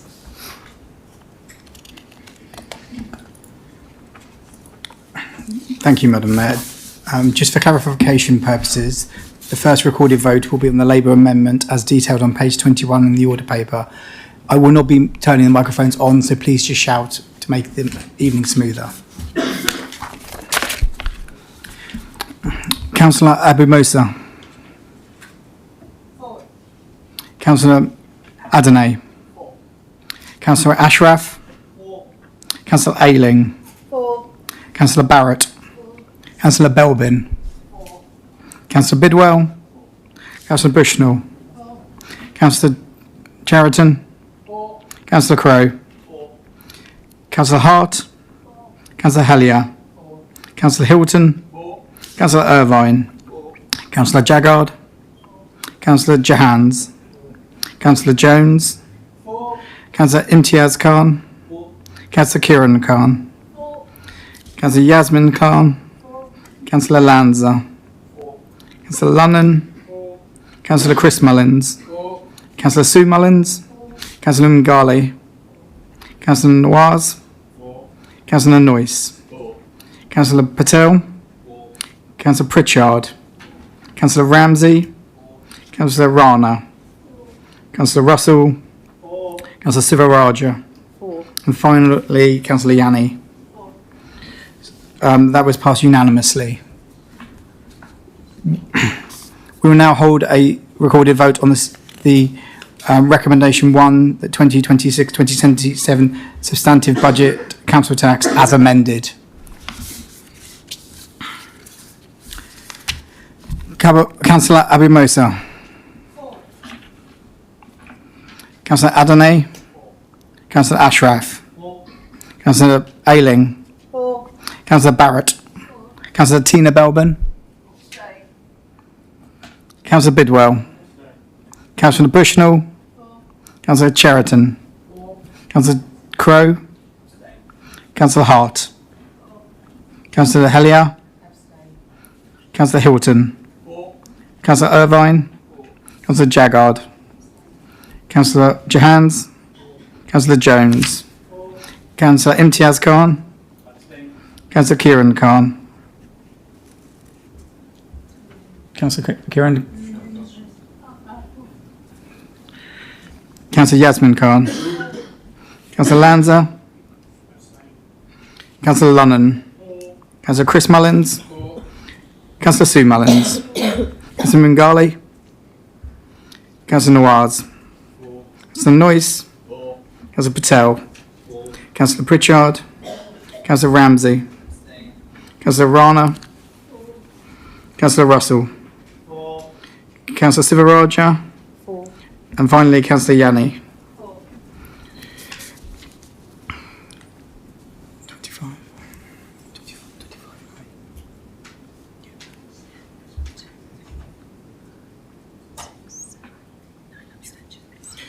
So that the recommendation as amended was carried by 25 votes for, 0 against and 9 abstentions.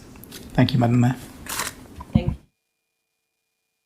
We will now deal with Recommendation 2, Capital Strategy 2026-2027, starting on page 87. Councillor Jones, please introduce this recommendation. Councillor Jones. Thank you, Madam Mayor. The report presents Crawley Borough Council's capital strategy for 2026 to 2027. The strategy outlines how capital expenditure, financing and treasury management support the council's corporate priorities and service delivery. It sets out our governance for assessing and approving capital investment in line with the CIPFA Prudential Code and Treasury Management Code. The strategy broadly follows the current approved strategy with the additions that it references a specific asset disposal strategy which will come to Cabinet in due course. The strategy puts a governance framework around all parts of capital decision considerations and is detailed in the appendix. Thank you. Thank you. Councillor Nawaz, I believe you are seconding the recommendation. Councillor Nawaz. Yes, I am. Thank you, Madam Mayor. I will now open up the debate to the floor.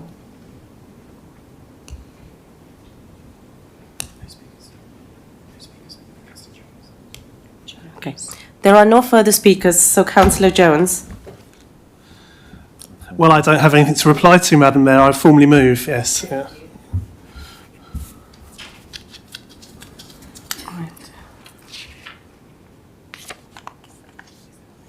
Is that agreed, or would you like a vote on it? Thank you. We will consider Recommendation 3, Treasury Management Strategy 2026-2027, starting on page 88. Councillor Jones, please introduce this recommendation. Thank you, Madam Mayor. This report recommendation sets out Crawley Borough Council's proposed Treasury Management Strategy for 26-27. It covers both the General Fund and our Housing Revenue Account. It outlines how the Council will manage cash, investments and borrowing across the organisation as a corporate approach to Treasury management. Local authorities must approve an annual Treasury Management Statement under CIPFA's Code of Practice for Treasury Management, and that detailed strategy can be found in Appendix A of that report. The aims of the Treasury Management are to ensure that cash is available when needed, surplus cash is invested in low-risk counterparties, along with ensuring that funding is in place for the Council's capital plans. Security of funds is invested in top priority over liquidity and yield.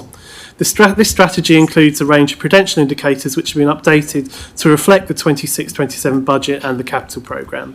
The strategy follows the current approved strategy with the addition of a set of treasury management practices, TMPs, to put further governance and support robust due diligence around treasury management activity.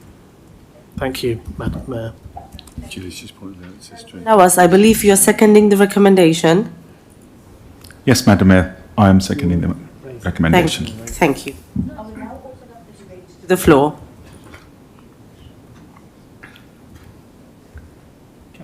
Councillor Crowe. Thank you, Madam Mayor. I won't speak for long here because we've spoken about this many times in the past, and obviously I recognise that we do have to have the treasury management policy.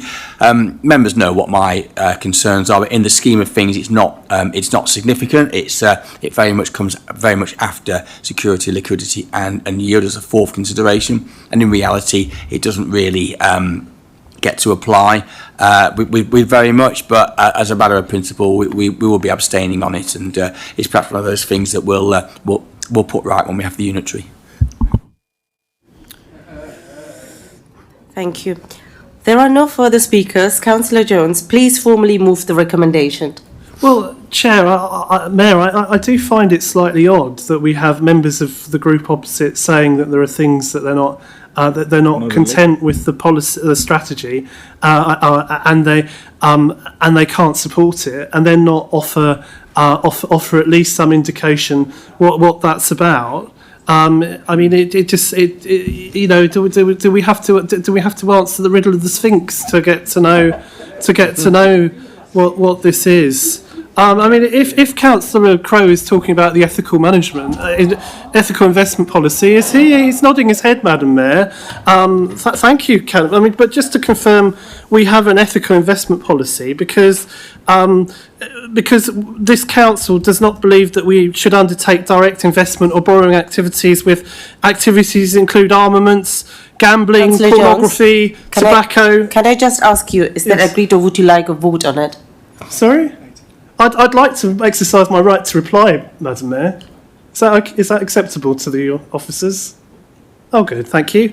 Right, well, these activities include that we don't invest in our armaments, weapon systems, gambling, pornography, tobacco, payday loans, company that generates more than 10% of the revenue from the extraction of coal, oil or gas. Do the majority of residents of Furness Green want to support that sort of thing with public money? No, for the most part, I suspect, and the Labour group won't. The strategy also states that when investing in banks and funds, the council will prioritise banks that are signatories to the UN Principles for Responsible Banking and funds operated by managers that are signatories to the UN Principles for Responsible Investment, the Net Zero Asset Managers Alliance and all the UK Stewardship Codes. As Councillor Crowe's conceded, our investments have to prioritise security, liquidity and yield in that order, and then ethical considerations. And I think all of that is perfectly fair and logical, as well as principled, dare I say. However, this is quite a tokenistic argument from the Conservative group about why they have to abstain. Most of our investments are with other local authorities, and when we use the money markets, it will be... I'm exercising my right to reply on it. Most of our investments are with other local authorities, and when we use the money markets, it will be those that are vetted by our Treasury advisors, Arling Close. Thank you. And I formally move. Thank you.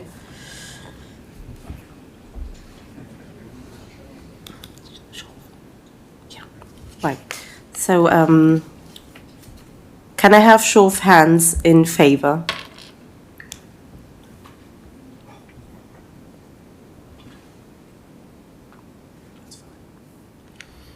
Those against?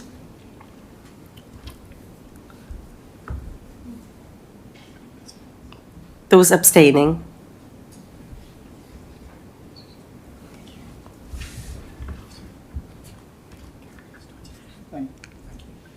Thank you.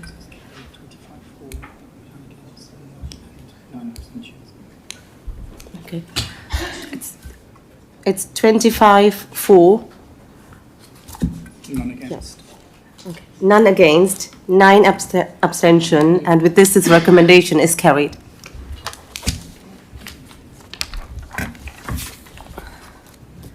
We will now consider the notice of Precept 2025-2027 recommendation 4. This included from page 13 of the agenda in the supplementary agenda order paper. Councillor Jones, please introduce the recommendation. Thank you, Madam Mayor. Our notice of Precept for this forthcoming financial year, there's not a great deal to say on this other than I hope members vote to approve it. It's a requirement that we set the overall Precept under the Local Government Act. I don't see an awful lot of benefit to this council in refusing to. The increases by the other authorities are their decision, and we are only confirming the decision for CBC that we made for ourselves a few recommendations ago. So I move, and I hope that Councillor Nawaz will second the recommendation. Thank you. Councillor Nawaz, I believe you're seconding the notice of Precept. I suppose I have to. Yes, I do. Thank you. Are there any members present wanting to speaking on the recommendation, or are members happy to go straight to the vote? Straight to the vote. Right, okay.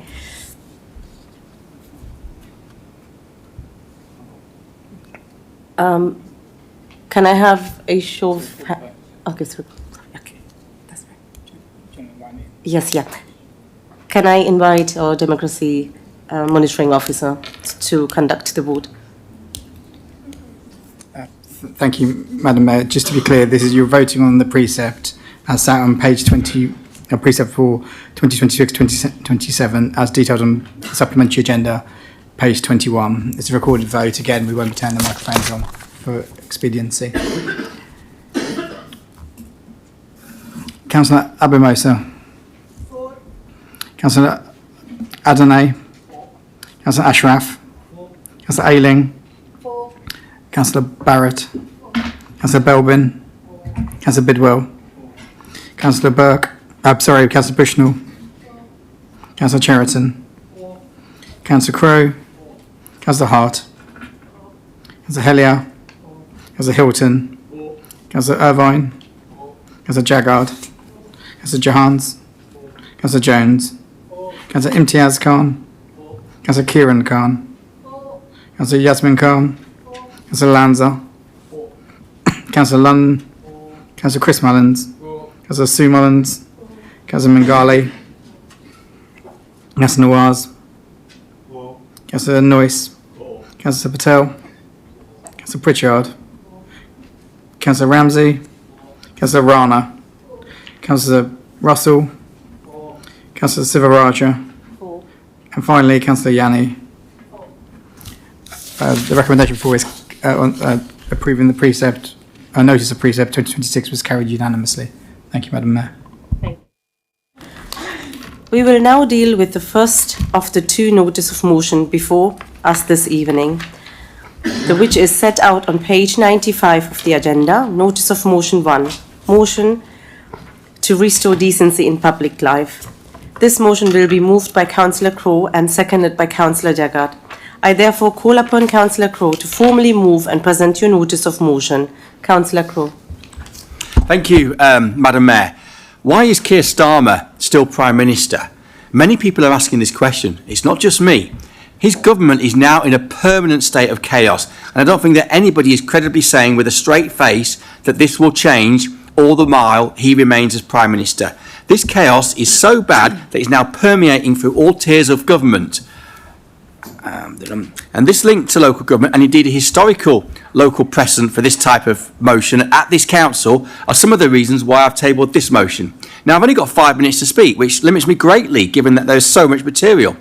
The government is not only in chaos, but their actual policies are directly causing chaos in local government with their scrapping of our local councils, including by constantly moving the goalposts. We still don't know what our new unitary authority will be, and it's hard to keep track as to which local elections are on and which local elections are off. Just a few weeks ago, the government position was that it would be the new mayoral elections we'll be having in May. And now look where we are. No mayoral election, but 2 sets of council elections back on. Will this change again next week? We really can't be sure of anything anymore. And that is disruptive in itself. Now, does anyone here genuinely believe that Keir Starmer is adhering to all 7 principles, the Nolan principles of public life? I look at these principles like honesty, integrity and accountability. And if it wasn't so serious, it'd be hilariously funny. I remember only too well how sanctimonious Keir Starmer was as leader of the opposition, and now we can all see what a charade that was.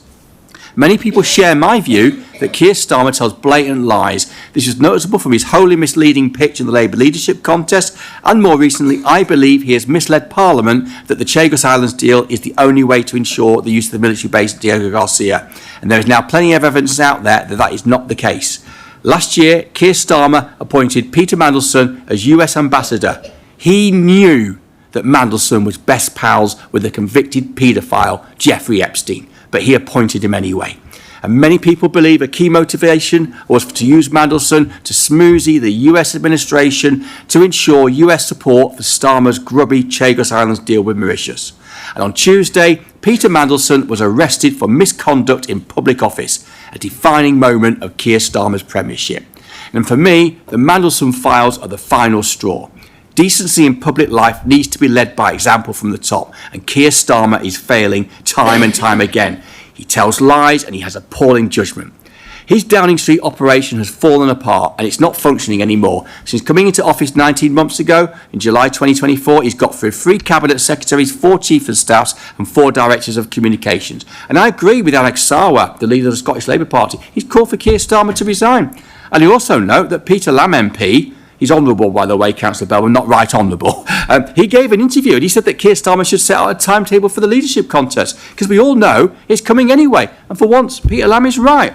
Now, I wonder where Labour councillors are going to get their steer tonight from who? Because I know what they usually do, what Councillor Jones tells them to, but they're getting conflicted steers now. And I announced it on Saturday that every Conservative member here would have a free vote on this motion. And I'm now returning that favour from the last full council meeting where Councillor Jones invited the Conservative group to have a free vote, which we accepted. And on Saturday, I invited the Labour group to have a free vote. And I know the Labour group are aware of it because Councillor Pritchard liked some of the Facebook comments on my posts when I announced it. So I hope during this debate at least one Labour councillor will tell us if they're having a free vote or not.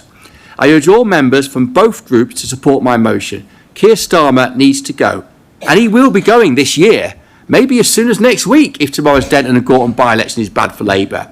This motion gives all Crawley councillors an opportunity to show that they are on the right side of history. Now, I suspect we might hear plenty of what is known as whataboutery from some Labour members who prefer to rehash arguments and critique previous governments rather than look at this motion on its own merit and what's here tonight.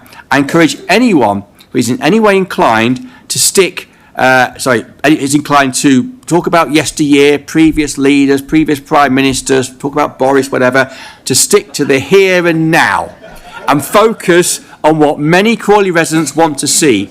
And they want to see the resignation of Keir Starmer as Prime Minister. Our members going to support that view because local government, this council is suffering. We have international crises, we have national crises in government, and the government is unable to 30 govern. seconds remaining. Because Keir Starmer is Prime Minister. Things are not going to change until your party removes him. You can send a steer tonight for that to happen. Be bold. Do it. Councillor Jagat, please second the motion. Also, please confirm if you are wishing to speak now or reserve your right to speak later during the debate. Thank you, Chair. I formally second this motion and I will speak now. Public service in the United Kingdom has long been guided by the 7 principles of public life. That's selflessness, integrity, objectivity, accountability, openness, honesty and leadership. These are not abstract ideals. They are the foundation of which public trust rests. Every one of us in this chamber is expected to uphold them, just as every councillor across the country, Member of Parliament and Prime Minister is also expected to do so. When these principles are seen to be weakened or disregarded at its highest level of government, public confidence is damaged. Trust in the democratic institutions is fragile. Once eroded, it is difficult to restore, and that matters not just in Westminster, but here in our town, where residents look to public representatives to act with clarity, transparency, stability, and moral authority.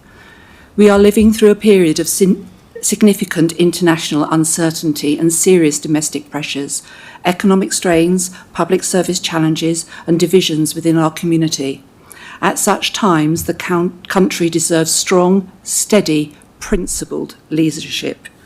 Yet under Keir Starmer, we have seen a lack of judgment with shockingly bad government appointments and repeated policy shifts, 15, that may now be 16, U-turns or clarifications on his chaotic policies. Most recently, changes to the local government reorganisation have created further uncertainty with altered timetables, elections, no elections, elections, meaning confusion and bewilderment for our residents.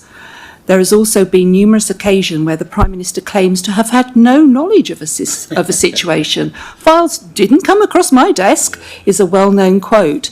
This must be incompetence, a lack of accountability, or worryingly, a loss of memory. Where there is instability at the centre of government, the consequences are felt locally. Our ability as a council to plan, to budget responsibly and to deliver services depends on coherent, effective, focused national leadership. This motion is about standards being eroded right now. It is about the belief that those who hold the highest public office must be beyond reproach in their decision-making, their conduct and their leadership. As the only elected body dedicated solely to representing the people of this town, we have both the right and the responsibility to express when we believe these standards are not being met. For this reason, I second this motion and urge this council to call for the Prime Minister to resign. Thank you. I will now open up the debate to the floor. Councillor Irvine. Thank you, Madam Mayor. Rest assured, if this was a whipped vote on our side or not a whipped vote, I would not, in a million years, vote for this motion. I think I'd rather saw my head off, if you can live with that analogy. For one thing, we know we have we observe the code of conduct here at Crawley Council, and if someone we think transgresses the code of conduct, then there's a procedure to be gone through, which is a reference to standards, and the same is true for anybody who's obliged to follow the known principle. So I do wonder if instead of trying to put a motion to Crawley Council and expect us to vote for it, us in the Labour Party, the party that believes most of all about loyalty, instead of that, why not make a complaint to the Parliamentary Commission on standards? Have you done that? I doubt it. Probably take too much effort, wouldn't it? And wouldn't it get the same sort of self-preening, self-aggrandisement and being so macho as to put a motion like this? Councillor Jagger talks about U-turns. Well, okay. If I say, if a U-turn means that something that was going to be bad turns out not to happen, well, that's a pretty good U-turn. What I think is the most extreme thing, and I use that word carefully, most extreme thing about this motion is the idea that this country is in some sort of chaos. Okay, the political situation might be interesting as the Green Party and parties on the far right try to squeeze the Labour vote. And where's the Tory party and all this going down the plug hole? But this country is not in chaos. This country is running along quite well. Okay, there are things to be improved, inevitably, after 14 or 15 years of Tory government. But I urge people, see through this pathetic attempt and vote out this stupid motion.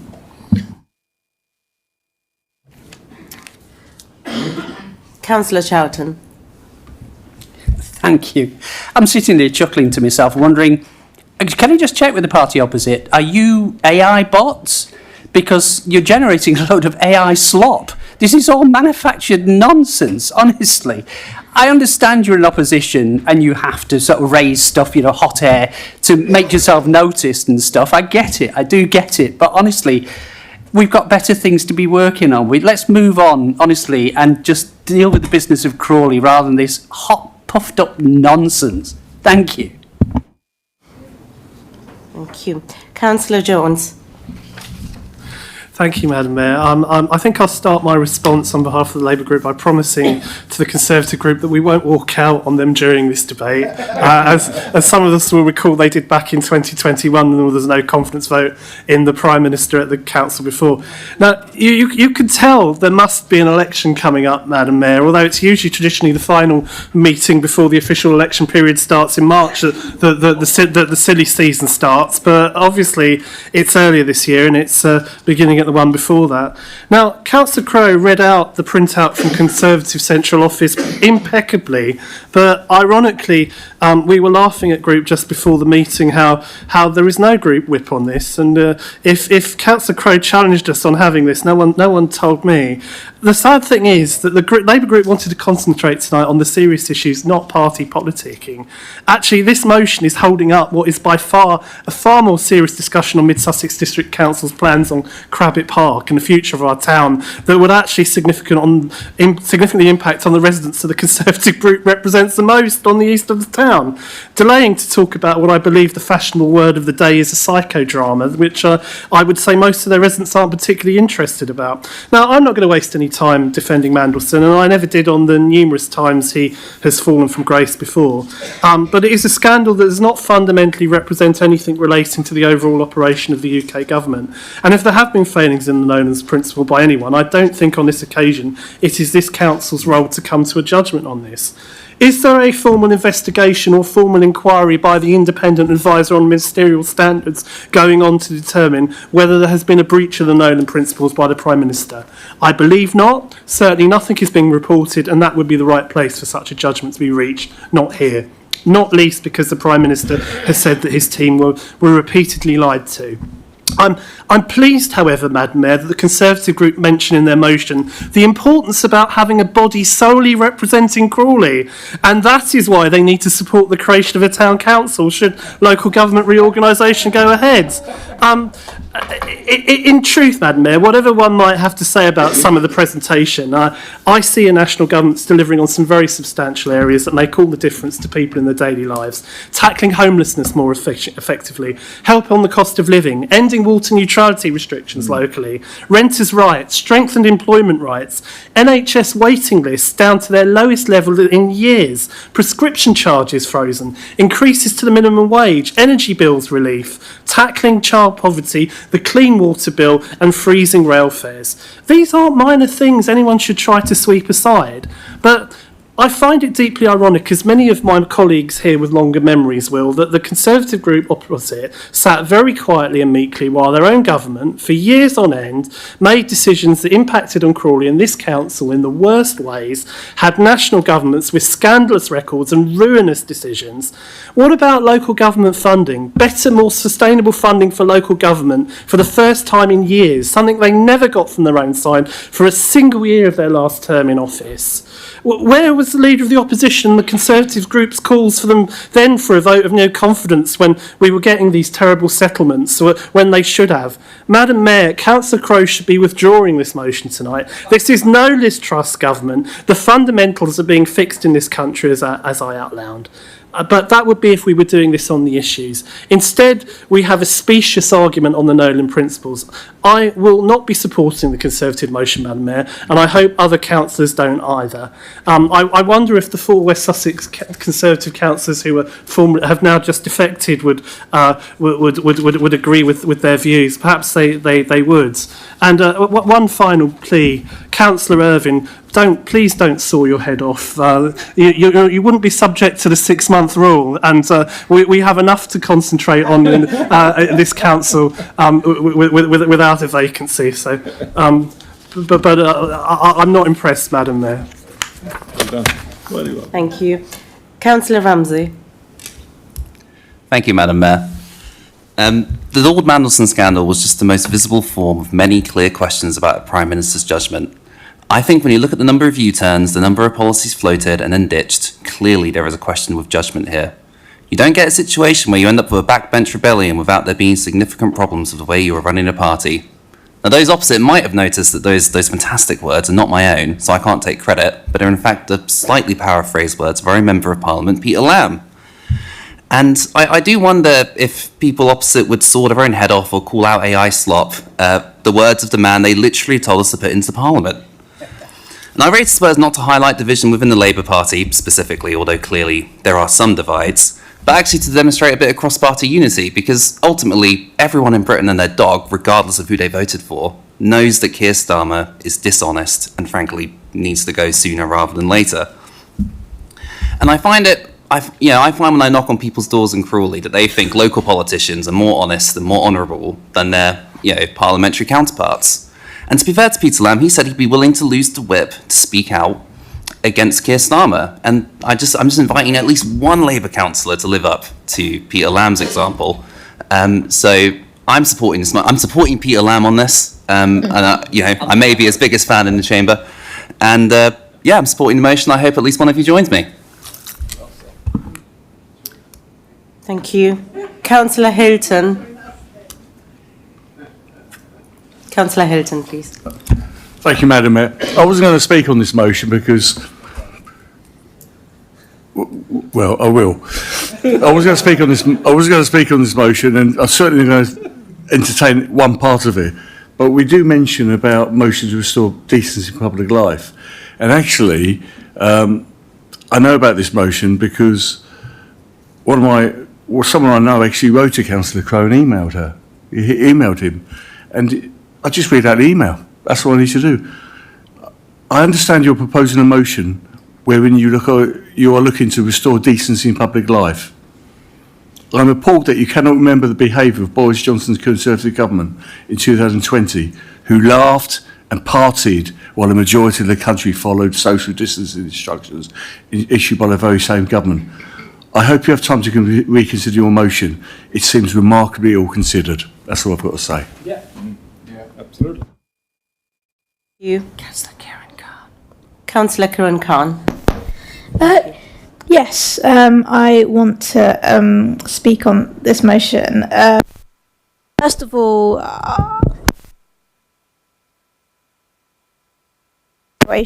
I am definitely not going to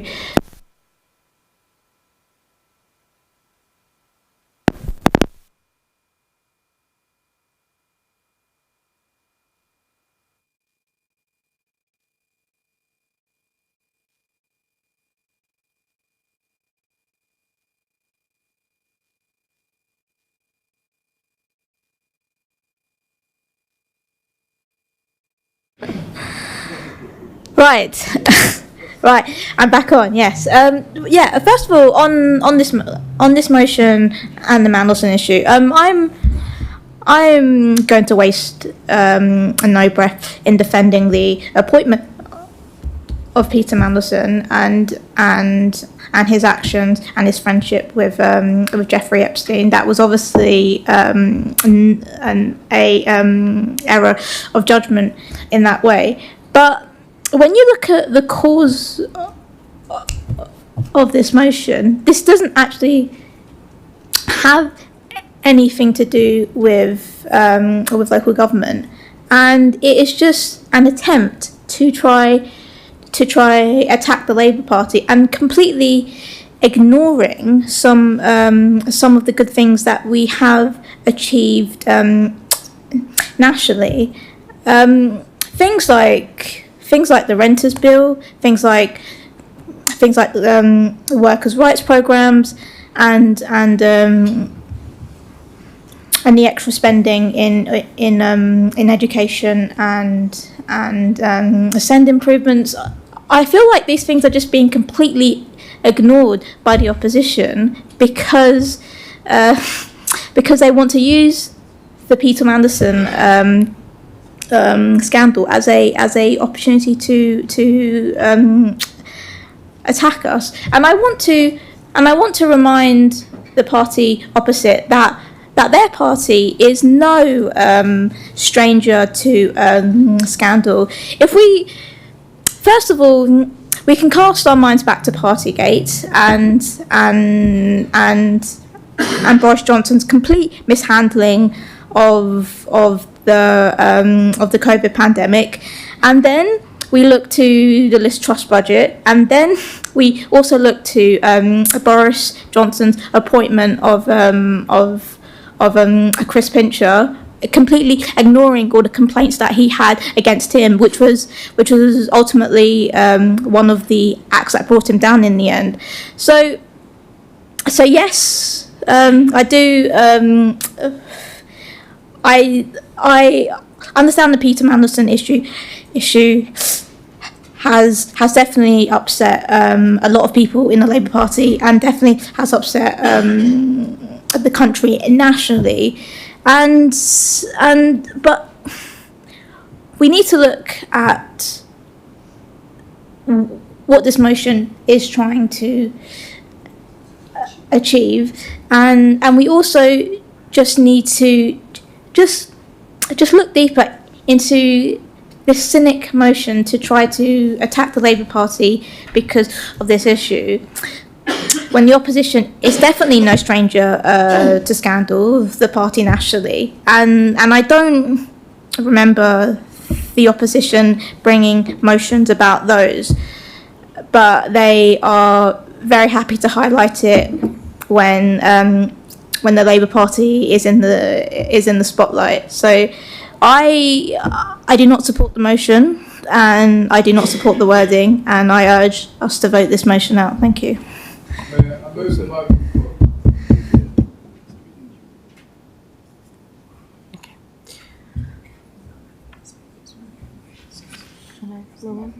Okay. Councillor Mullins. I move the vote be put. Yeah, on this motion.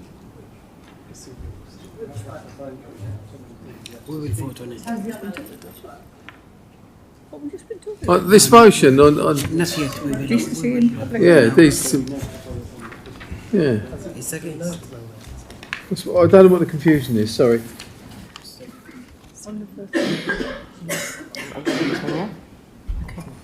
Yeah. I call for a vote on. Yeah. Okay, that's fine, Councillor Mullins. I call for a vote on notice of motion 1, motion to restore decency in public life.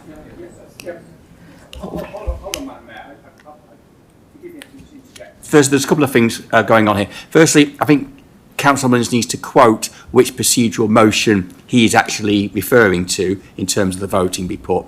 And then, if you are going to, and I think there needs to be a vote on that to be had. And then I still believe that I have the right to sum up at the end as the proposer of the motion, therefore that I do get called in again before the vote.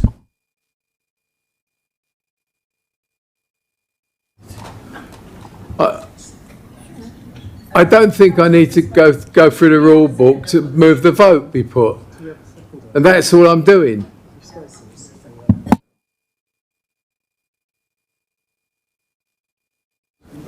Okay. Councillor Irvine. Okay, that's fine.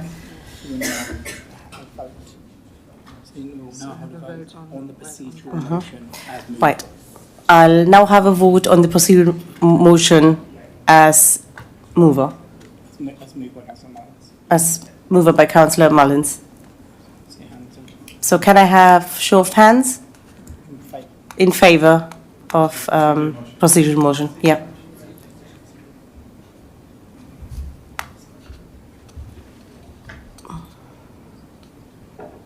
Okay. Those against? Yeah. Abstentions. Any abstentions? 2. 2 abstentions. Okay. Yeah. It's fine. Yeah. So it's carried 24 to 9 to 2. Okay. This motion is carried 24 to 9 to 2. To 2. Yeah. Straight to the vote. Are we allowing that to go out? So we can either go straight to the vote or Councillor Crow's asked for a right to reply. Yes. My view is Councillor Crow Just should to have a reply. right to Yeah, reply. that's fine. Okay. Councillor Crow. Thank you, Madam Mayor, and I find it disappointing that the controlling Labour group sought to shut down debate.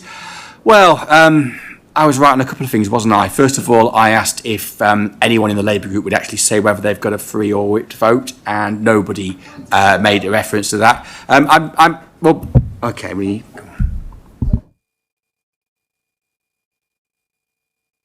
Without right of reply? On the substantive motion.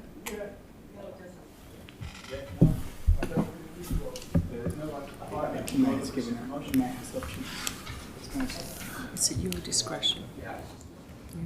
Right, okay. You've given You can exercise your discretion to give Councillor.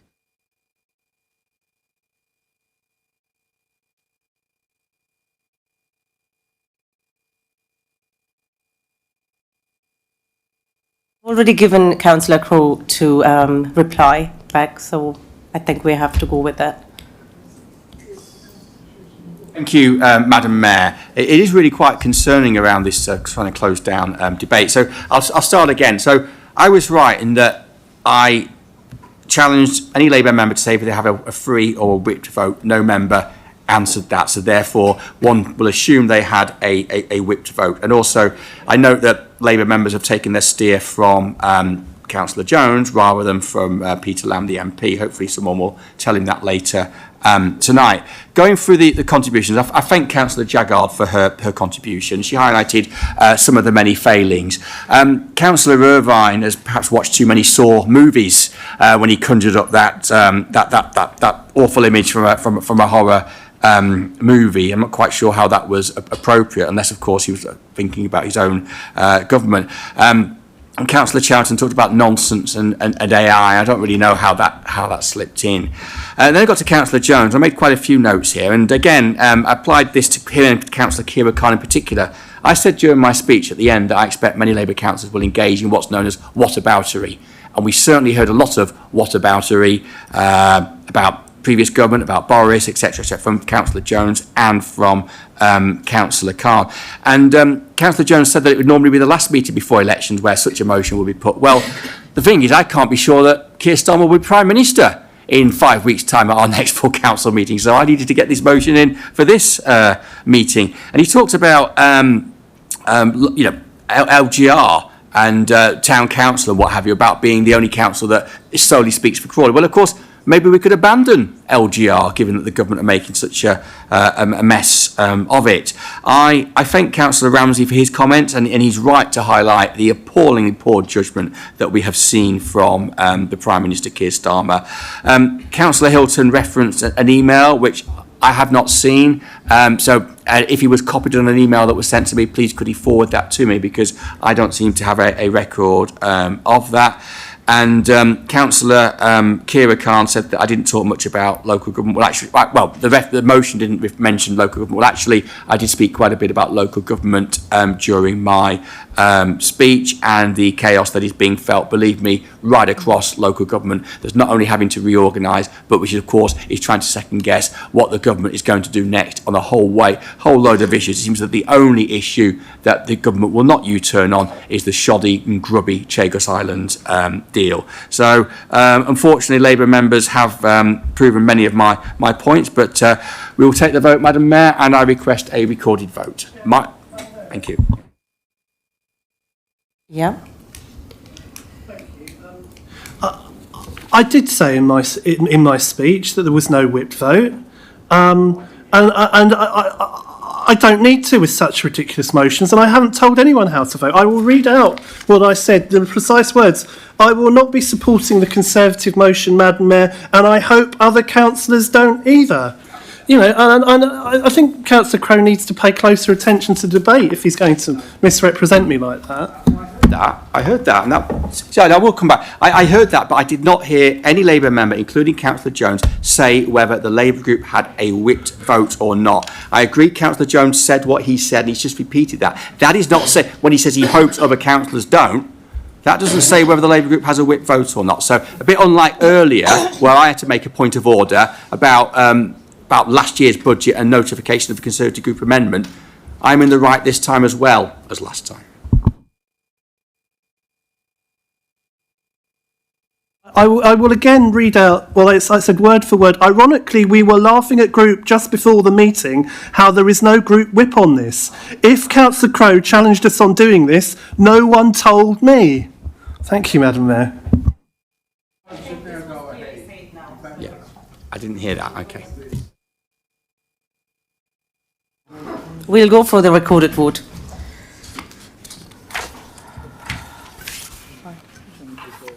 As recorded vote has been requested, I'm going to invite the Democracy and Data Manager to conduct the voting process on my behalf.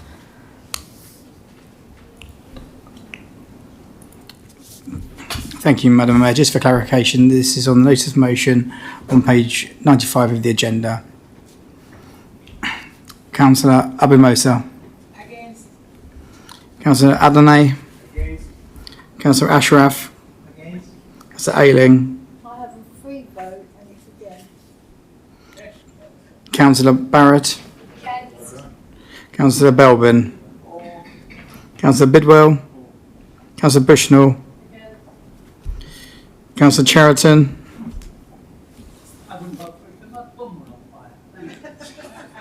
Sorry, Councillor Cheriton. Councillor Crowe. Councillor Hart. Councillor Hellier. Councillor Hilton. Councillor Irvine. Councillor Jaggard. Sorry, Councillor Jaggard. Thank you. Councillor Jahans. Councillor Jones. Councillor Imtiaz Khan. Councillor Kieran Khan. Councillor Yasmin. Councillor Yasmin Khan. Councillor Lanza. Councillor Lunnan. Councillor Chris Mullins. Councillor Sue Mullins. Councillor Bengali. Councillor Nawaz. Councillor Noyce. Councillor Patel. Councillor Pritchard. Councillor Ramsey. Councillor Rana. I was absent from the board meeting, but I'm still against. Councillor Russell. Councillor Sivaraja. Against. And finally, Councillor Yanni.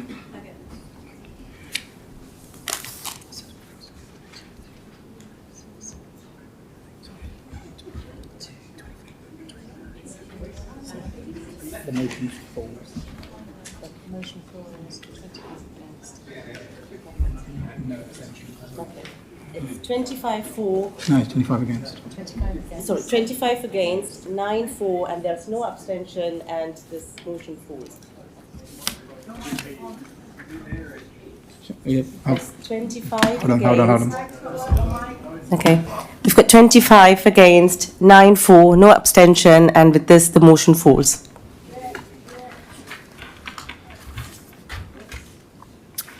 We will now deal with the second notice of motion before us this evening, which is set out on page 87 of the agenda notice of motion 2, motion on Crabbit Park. This motion will be moved by Councillor Jones and seconded by Councillor Nawaz. I therefore call upon Councillor Jones to formally move and present your notice of motion. Councillor Jones. Thank you, Madam. It's not what the microphone's not on. Thank you, Madam Mayor. While there's rightfully been a lot of discussion about the housing proposed west of Ifield, there has been far less attention or discussion about potential plans for building between 1,500 and 2,000 homes to the east of Crawley at Crabbit Park near Copthorne, which is a pity as the quantities being proposed are also very significant. Mid Sussex District Council, who covers that area, wishes to secure the adoption of a new local plan which includes this site allocation, but this is subject to a public examination by an independent planning inspector which starts this week. If other councils are going to build on our borders, Madam Mayor, rather than in their existing towns, that's bad enough. But if they are going to provide something that actually meets Crawley's unmet needs, not build expensive, large executive homes for the stockbroker belt.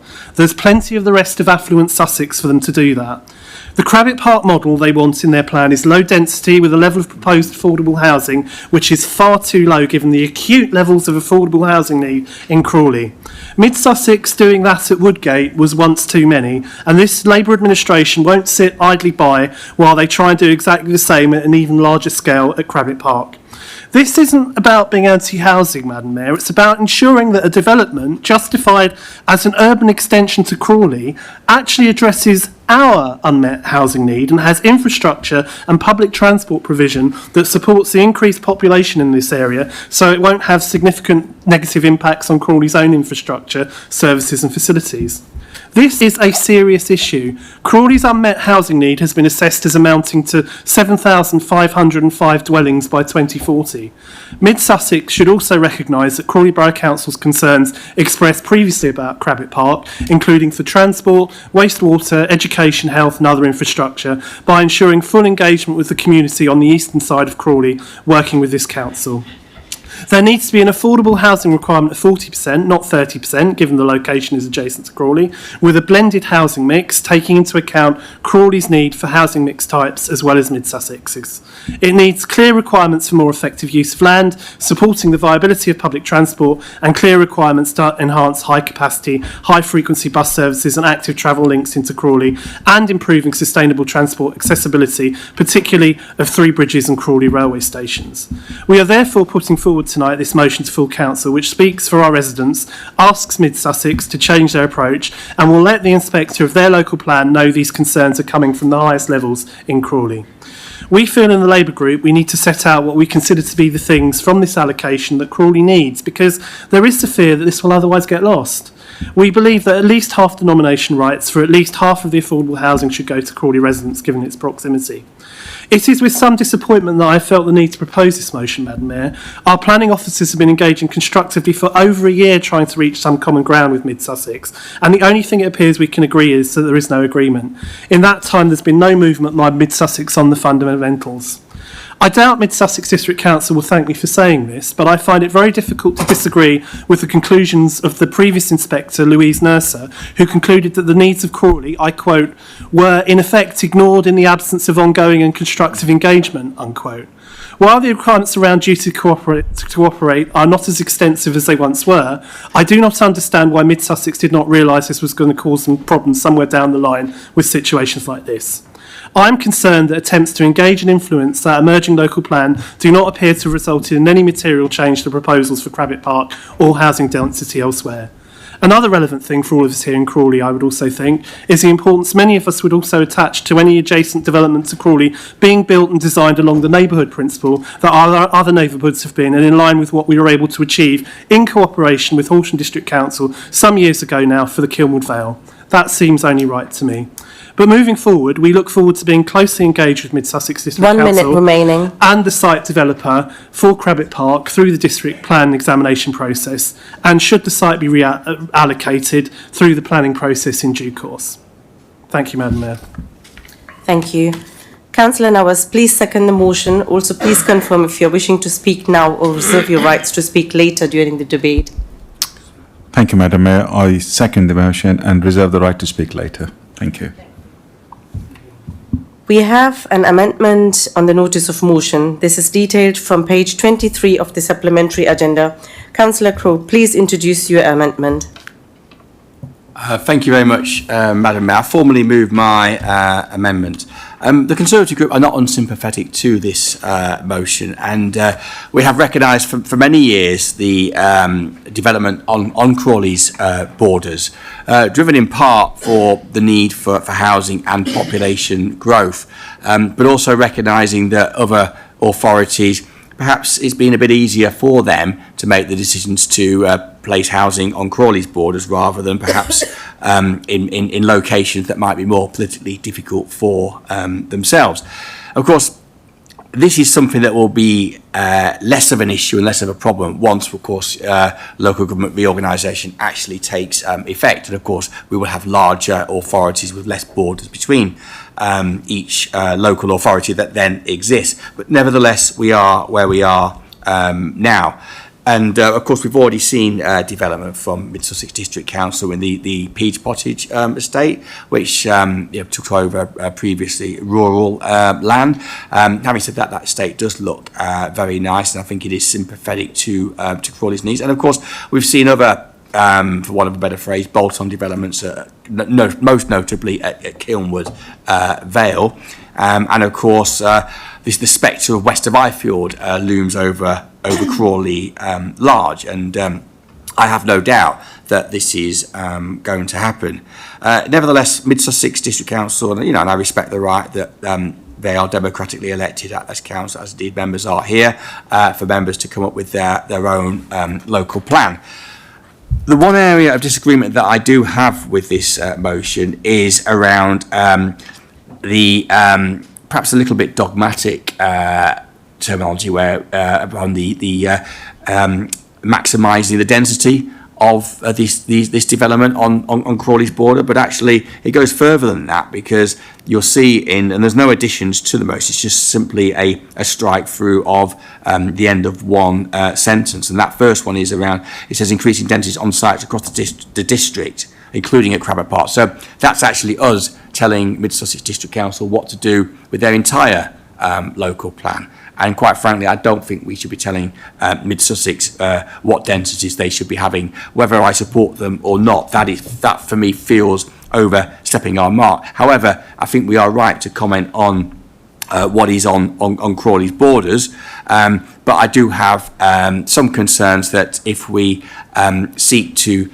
maximise the densities, and I'm not sure it's actually listed here, it doesn't, we have no other information as to what those densities are, that could potentially have some impacts on Crawley, who of course we are here to represent. We have our own development within the borough boundary, and we've had development already, and this will be additional development on Crawley's boundaries.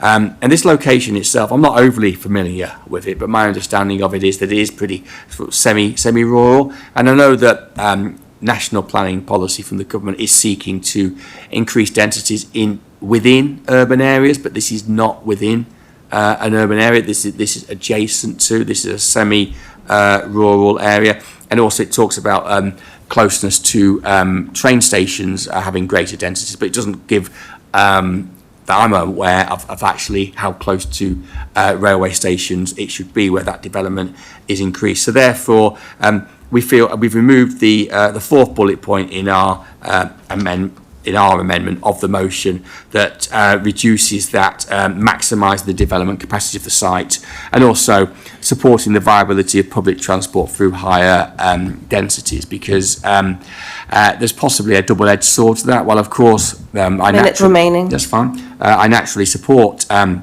provision of public transport wherever we can.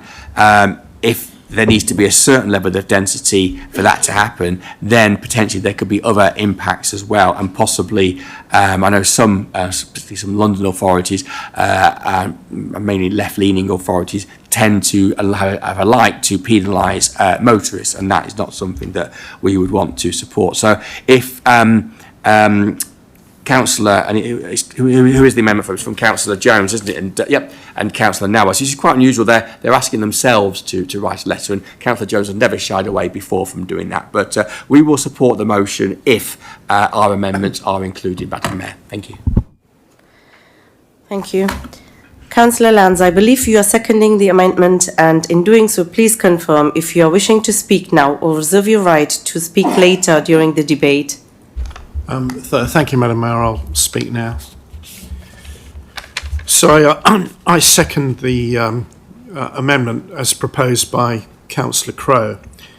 In doing so, I'm going to refer to some of the content of the draft Mid Sussex local plan. So at this location, there's an allocation of the site which could take 1,500 homes that's owned by Waits, I think, and this is in the public domain. And the rest of the site could probably take another 500 homes, so 2,000 in total. Now, it's estimated in the draft local plan produced by Mid Sussex that the 1,500 homes would achieve a density of 36 dwellings per hectare. It's also reported that we as Crawley Borough Council have requested a density of 45 dwellings per hectare. And that, I don't think we shifted from that position. I mean, negotiations are a two-way, of course, in terms of trying to reach an agreement between two parties. Then I want to refer to the draft NPPF, that's the National Planning Policy kind of guidance framework, and that is out to consultation now from the Labour government, and it includes a provision for 40 dwellings per hectare. That's an enhanced density, an increased density in developments that are around train stations, whatever around means. But I don't think I don't think you could say this site is actually around a train station. I think we could all agree on that. So the point I'm making is that the minimum density in the National Planning Policy Framework or guidance, even in this new one being advocated by the government, is only 40 dwellings per hectare. And you're asking for more than in the NPPF, but it isn't in a public transport sustainable location. So you're asking for more than the government is asking for in its revised planning guidance. And I just think there's room for a bit more pragmatism here in negotiation. I mean, I'll give you an example of that. If you were to say, as an example, go for 40, see if you can agree on 40, that would deliver an extra 167 dwellings on the part of the site that I mentioned is owned by Waits, if you do some simple mathematics on it. So I think it's important to be less dogmatic and more pragmatic, and indeed reflect your own national planning policy guidance that's being consulted upon now.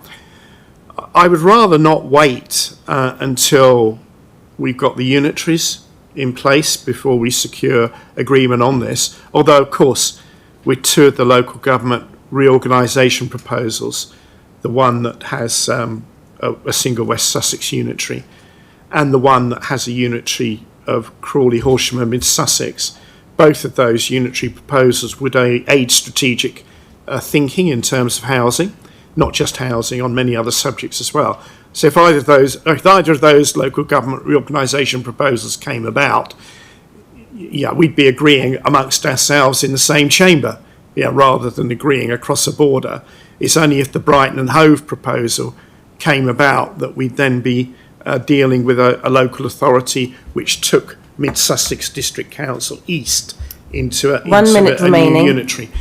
But so there is that prospect of making progress when the new unitaries come along, assuming the Brighton and Hove proposal isn't adopted. But far better for us to adapt our negotiating position to reflect the government's own planning guidance that is now emerging.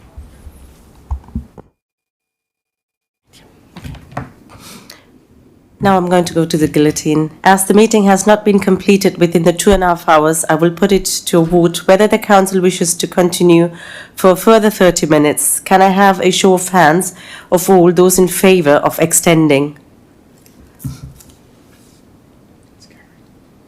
It's carried. Thank you. I will now open up the debate to the floor. Councillor Hilton. Thank you, Madam Mayor. I'll be speaking against the amendment and in favour of the substantive motion. I'd like to first of all thank our officers who have been working very, very well on our behalf.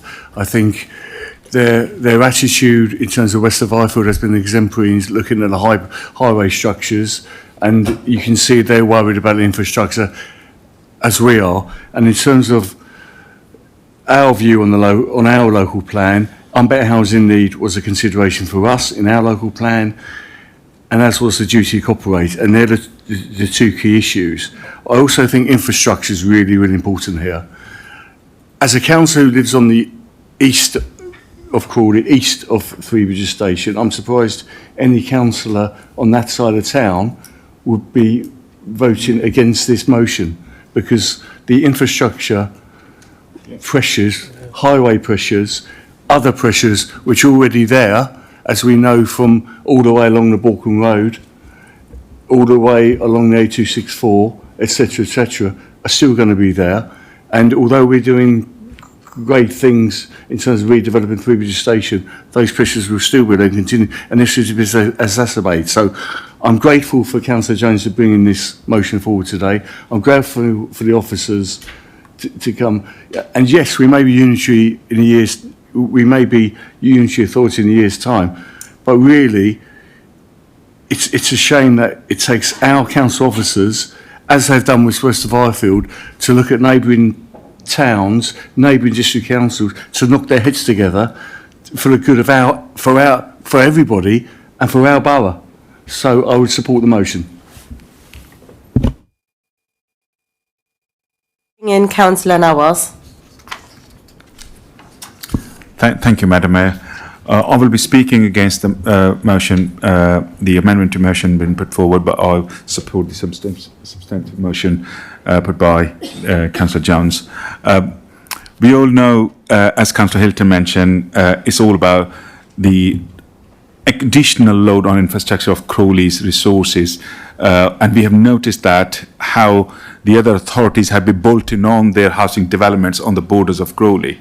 Crawley is for them is a magnet, because Crawley is a successful town, but that doesn't mean they can lean on us to deliver their numbers, but without the right housing mix and without the densities needed for Crawley's unmet housing needs. This is important for Crawley residents. If we're not looking after the interest of the Crawley residents, what benefit it gives to us? I understand Peace Pottage has been mentioned for on Forgewood development. My understanding was that was built on area of outstanding natural beauty. In any case, I thought that could have been a very, very difficult to pass through. How that happened, I don't know. But that what is doing is all on our resources, Crawley's resources. And we have seen these examples with other developments on our borders. In this shape or form, with the right densities and the right mix which is needed for Crawley and housing needs, unmet housing needs, I think it's difficult to support anything like that where Crawley's not been consulted. And it's been mentioned, our officers has been talking to them, as Councillor Leslie mentioned, let's go to the negotiating position. We have shared our concerns with them. There's no certain movement. There's no movement over there. And that's why we've been in this position to have this motion on to this council. So I support the motion from Councillor Jones and not support the amendment put forward by Councillor Crowe. Thank you. Thank you. Councillor Sue Mullins. Thank you, Madam Mayor. 500 families languishing in temporary accommodation in Crawley at the moment. House prices that are ever growing all over the town, and astronomical rents being charged across the town. 3,000 families sitting on a waiting list, waiting for housing within Crawley, and the huge effect it has on our young people and our young families trying desperately to get onto a housing ladder. Councillor Lanza talked about a development where there may be 2,000 houses, but what sort of houses? What sort of houses that will suit people that live in Crawley, even live in and around Crawley? Big executive homes, 4 and 5 bedroom homes, beautiful looking houses, I agree. Built in a lovely area, lovely and green, quite, as you said, quite rural, very beautiful, but right on the edge of Crawley. It takes no account whatsoever of the needs of the people in Crawley, no account for them at all. These homes are not what we need, but the people that move into these lovely big houses in this lovely rural area will be taking huge advantage of all the facilities that we provide here in Crawley.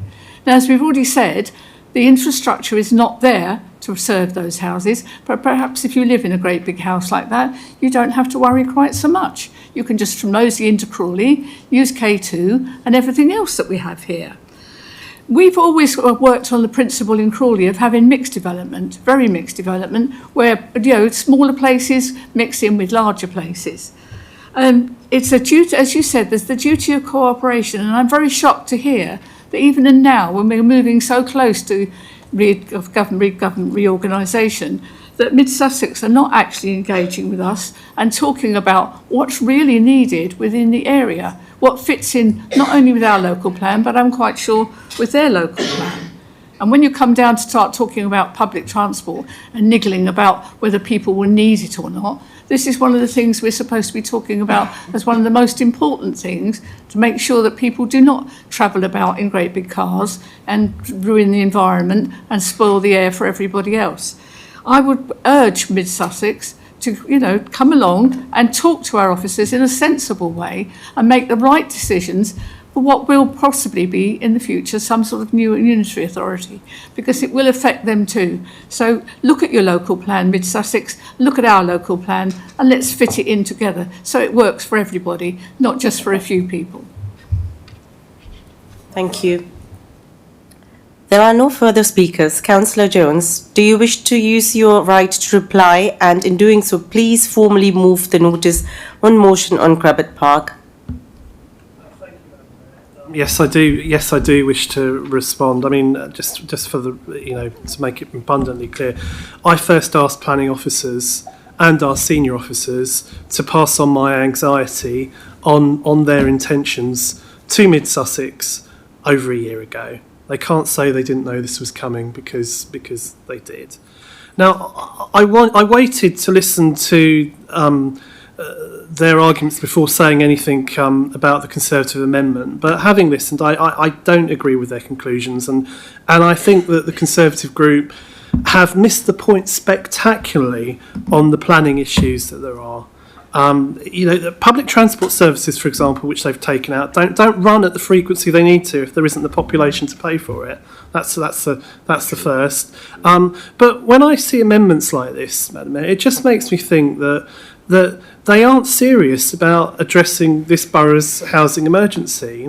Clearly, I need to remind the Conservative group what I said earlier, that Crawley has an unmet housing need of over 7,500 homes. That is 7,500 homes for local residents that cannot be delivered in the borough. Crawley's affordable housing need is even more acute, with 749 additional affordable homes needed per year to help address our major housing crisis. It is vital that our neighbouring authorities step up to help meet that need. Now, Mid Sussex District Council already recognised Crabbit Park as in effect an urban extension to Crawley, so it makes no sense therefore not to insist on increased housing densities at Crabbit Park. Section 130 of the government's latest national planning policy framework states the following: where there is an existing or anticipated shortage of land for meeting identified housing needs, it is especially important that planning policies and decisions avoid homes being built at low densities and ensure that developments make optimal use of the potential of each site.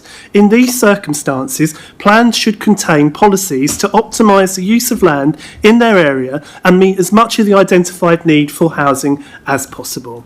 Now, I'm advised that the government's new updated national planning policy framework will be even more stringent about the need for greater housing densities to help address our housing crisis. So I hope members will reject the amendment, and let's confirm our clear position. And we have had to put forward the motion, I think, to show the council's wider opposition. And I hope that the Conservative group accepts the entire motion, notwithstanding their amendment, because it is their residents, ironically, in these neighbourhoods, most of them that they represent, that will be hardest hit if Mid Sussex gets this wrong, and I think they'll be letting down their residents if they fail to support this motion. I will go that far, Madam Mayor.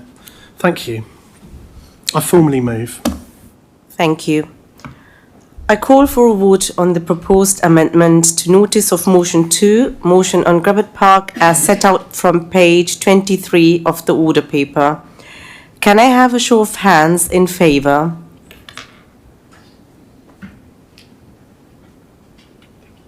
Thank you. Those against?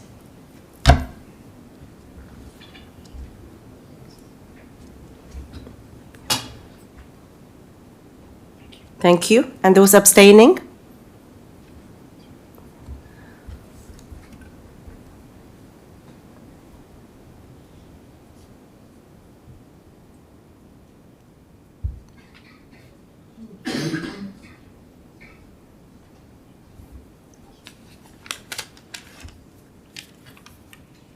Right, that's 9 in favour and 25 against and 0 abstention. With this motion falls.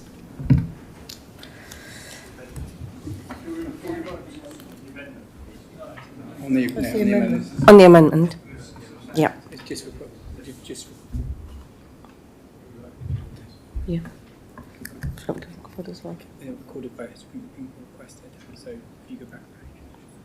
Okay. A recorded vote has been requested for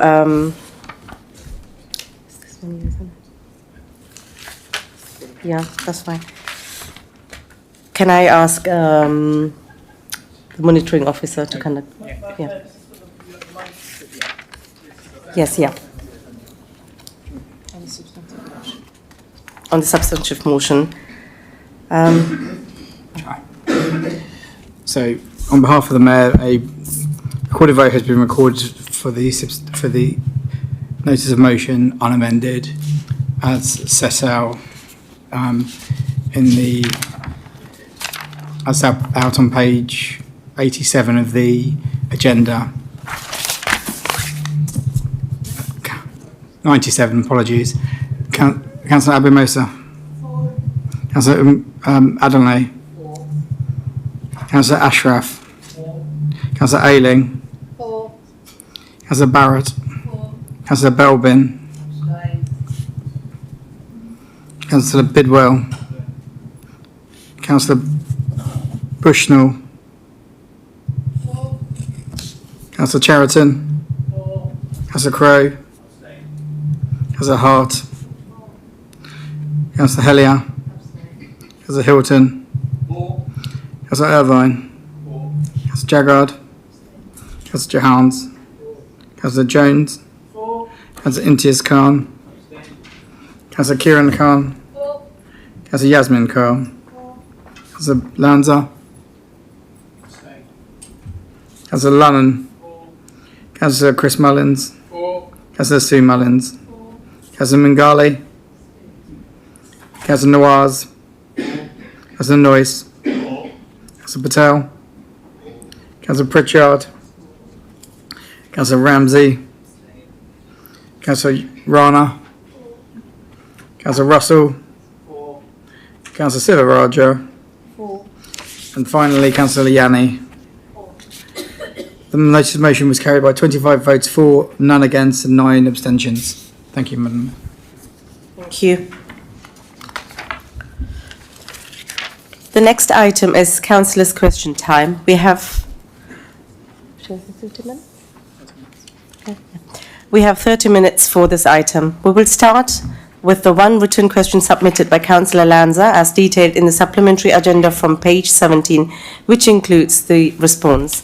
Councillor Lanza, do you wish to ask a supplementary question on the response, or would you like to ask a different question later in question time? Thank you, Madam Mayor. I will. Thanks for the answer, first of all, and I'll ask a different question under verbal. Yeah, later. Thank you. I'll now open the floor to any members wishing to ask question of either cabinet member or committee chairs. Please press your buttons now. Both groups have provided me with a list, so I will use that list to guide the debate. Councillor Russell. Thank you, Madam Mayor. My question's for Councillor Chris Mullins, Cabinet Member for Leisure and Wellbeing. And it's in part with regard to the parks and open spaces, which obviously are absolutely wonderful, as you see across all the neighbourhoods in the town, of which 6 have received green parks. And at risk of creating a wrong direction in the answer, it does show the value of having a local community and voice planning these and organising these. However, another important aspect of these spaces is the children's play areas, and I understand that generally we have a rolling programme of refurbishment for these play areas. The children's play area in Grattan's Park is looking a little bit tired, and on behalf of residents in Pound Hill, I would like to ask if there's any plan to refurbish this important facility in the near future. Thank you. Thank you. Thank you for the question. Grattan's, can I say, appears on our priority list now, and it will be refurbished. I've got just take the opportunity to say how wonderful the general refurbishments of play areas, unsupervised play areas have been, and this one will be up to that standard, and we will make sure that that works in that way. We're hoping for delivery in 27 for this one, but it will be subject, of course, to available seal, which I think we will find. So, in answer to your question, please be relaxed. It's in hand. We're going to do it, and it's going to be great.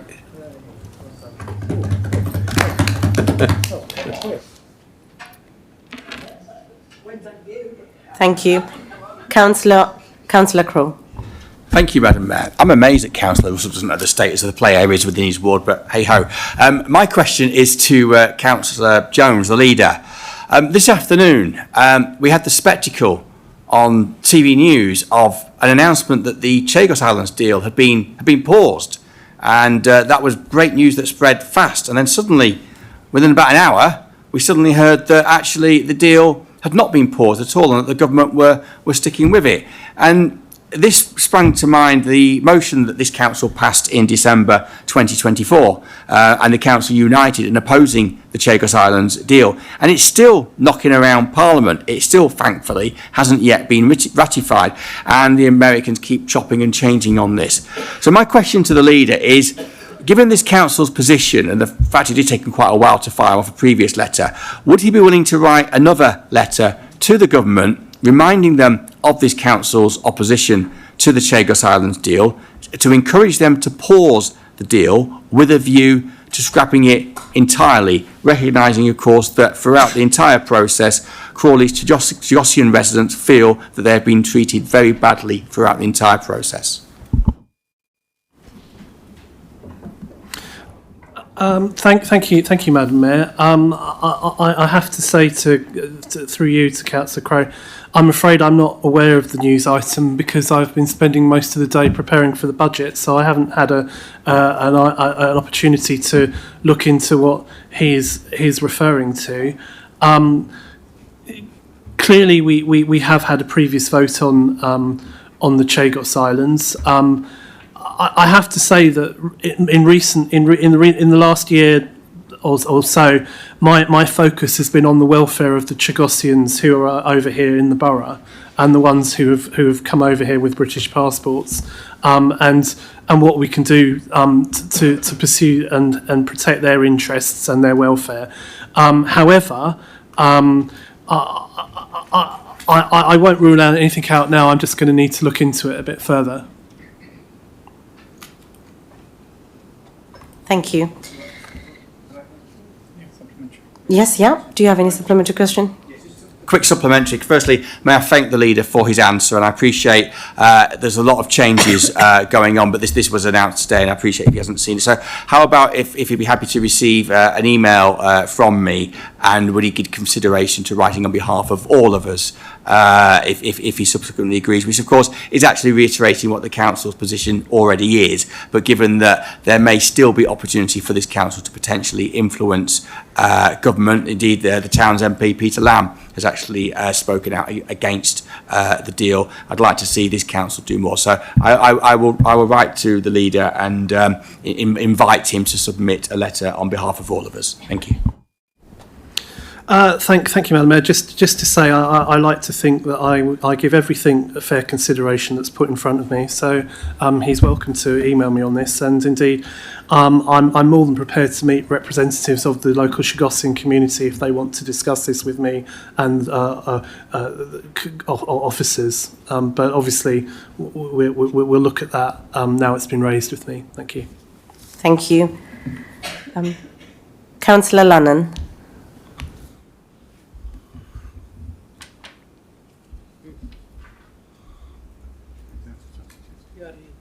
Oh, it's gone green here. No. I didn't touch it. No, you didn't. I didn't touch it. Oh, I'll go this way. Sorry, no, don't touch it. Oh, I'll go over here. Thank you, Madam Mayor. I'm not entirely sure who my question's for, so Councillor Jones might need to answer it or redirect. A couple of years ago, I think, there was some shared prosperity funding announced by the government for 3 wards in Crawley, including Broadfield, but also Beamish and West Green. I just wondered if we could have an update on how that money is being spent, and whether there's anything in particular that Broadfield residents are actually benefiting from. I know there's been some concern locally about funding of youth services, so I wonder if that could be tied in to it in some way. As I say, I think it might, I'm not entirely certain, but it might be Councillor Jones can answer that. Yes, thank you for your question, Councillor Lunnan. There is certainly a great deal that I've been overseeing that is taking place within the Shared Prosperity Fund that is directly benefiting Broadfield residents. Just thinking from the top of my head, with over £160,000 of funding to support the core team at Employ Crawley, there's been funding for the Learning Lab, which is running costs, which is supporting residents with access to digital inclusion, training and upskilling, and that's certainly been Broadfield residents who've been able to get that. I can certainly assure Councillor Lunnan that Broadfield Community Youth Provision is one of the key achievements, with Crawley Community Youth Services supported by £19,000 to run Broadfield after school clubs and a senior club. There's funding to support the continued delivery of that weekly on Friday afternoons and evenings for both juniors and seniors, the senior ones will be starting very soon. Both clubs are being delivered from Broadfield Community Centre, I understand, and Crawley Town Community Foundation have also been running an outreach programme in Broadfield and Bewbush, and they've been engaging young people in positive activities and helping them to keep them engaged in more constructive pursuits. And programmes were delivered over the summer holidays and October half term during 2025, and I understand that they did in half term in 2026.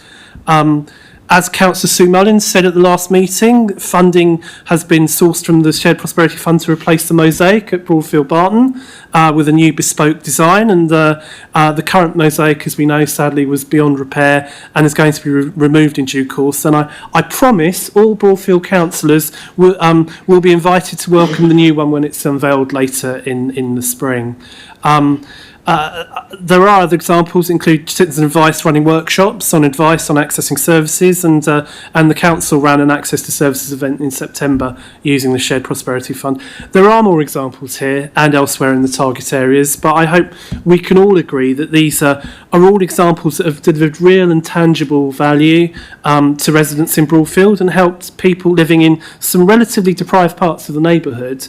And I know many Broadfield councillors enjoyed their visit last year to see some of the youth work in action. So there's been some great work, and a hat tip to the community development team who've been involved in that. But we'll continue to see what can be done with it until the money runs out. Thank you. Thank you. Councillor Moagli. Thank you. Following the ongoing and indeed the re-emerging antisocial behaviours issue at Tailgate Park and the surrounding areas, does the Cabinet member regret that the Public Spaces Protection Order was allowed to lapse? I appreciate the police patrols that have taken place since I raised the concerns, but could the Cabinet member advise whether a more permanent and effective solution will now be considered to prevent further recurrence of these problems, including the reinstatement of a Public Spaces Protection Order?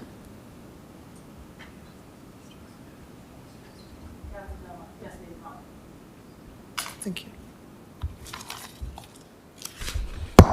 Thank you, Madam Mayor, and thank you for the question. Yes, we're working very closely with the police on this problem, and the police, and we are aware of this, and they are taking actions against the drivers that are causing the problems. So firstly, it's important to remember that the police are responsible for the antisocial vehicle use and have powers to do this. So under the Section 59 of the Police Reform Act 2002, they have got more powers, so where they can issue a formal warning to anyone driving or riding a vehicle in an antisocial manner, seize the vehicle if the behaviour continues, if the rider or the driver has previously received a Section 59 warning, deal with uninsured or unregistered vehicles being used to cause disruption. Now, this works better than the PSPO because under that we did not have the powers to seize a vehicle, whereas the police can do that, and that is what we're working with them. So we're taking it quite seriously, and if it comes to it, we will seize vehicles, and we're going to stop as much as we can. So that helps. Thank you. Thank you. Do you have a supplementary question? Yes, can we please have a timeline of when we'll have a more permanent solution to this problem?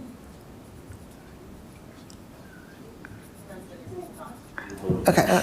Well, I can't give you a timeline, but we are working on it, and like I said, that we are 100% serious about this, and the police are, and we are taking it serious, and we are issuing warnings, and like I said, we will seize vehicles. I think in Tailgate already, I think in the car park, there've been some bollards being placed, so I think they can't go around that much. I've not been there myself, but I've been told that the bollards have been put in place Yeah, they've closed half of the car park, haven't they? So they can't cause that much nuisance. So I think that's the only answer I can give you. I can't give you a timeline.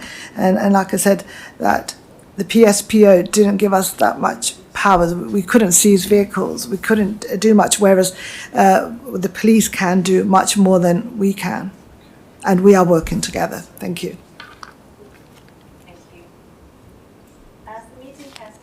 Completed within the 30 minutes extension, I will put it a vote as to whether the council wishes to continue for further 30 minutes. Can I have a show of hands of all those in favour of extending?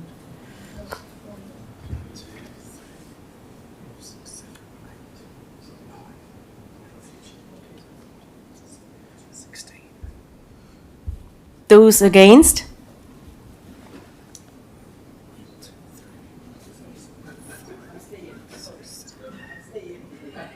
Sorry, Councillor Abamusa, how are you voting, please? Your hand's going up and down. Yes, no, I want to stay in the meeting. No. Sorry.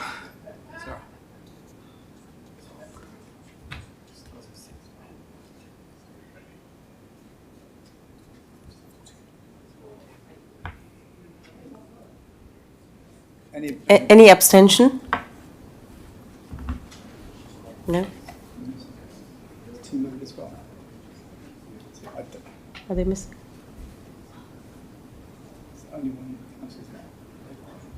Shall we redo it then? Yeah. Okay. We'll make it clear. Yeah. To make it clear, can we just have those in favour again, please?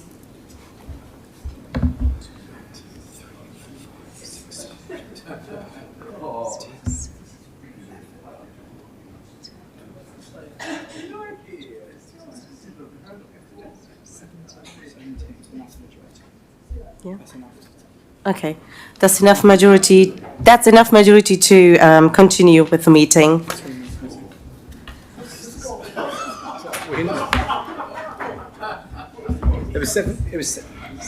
It was 17 for 4. And there's 33 members, so it's got the majority. Vote 2 against.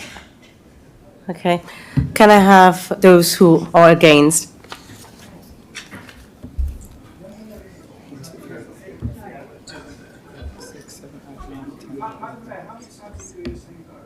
No, it's just to, yeah, we have to make it clear.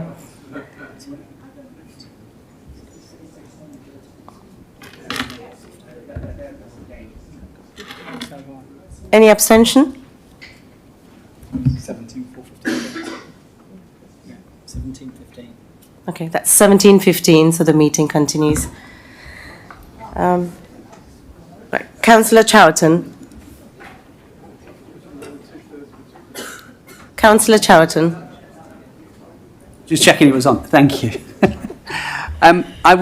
This is a question to the Cabinet Member for Environment and Sustainability, Councillor Hilton.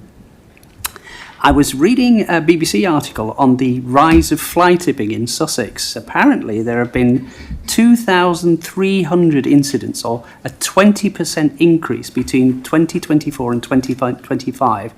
And interestingly enough, this coincides with the introduction of the West Sussex County Council's booking system. So my question was, what was the amount Crawley Borough Council had to spend cleaning up this mess? And do you think it's not unreasonable that we should request West Sussex to provide a little contribution, perhaps, for goodwill, for the mess they've created? Thank you.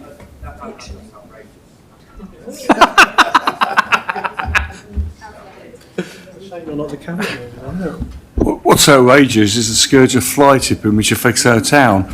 I really don't know I'm not doubting the BBC figures for one moment, but I'm not surprised by those figures. But I can only go on the service requests we get for fly tipping, and the service request for fly tipping has actually increased by 50% since 2019.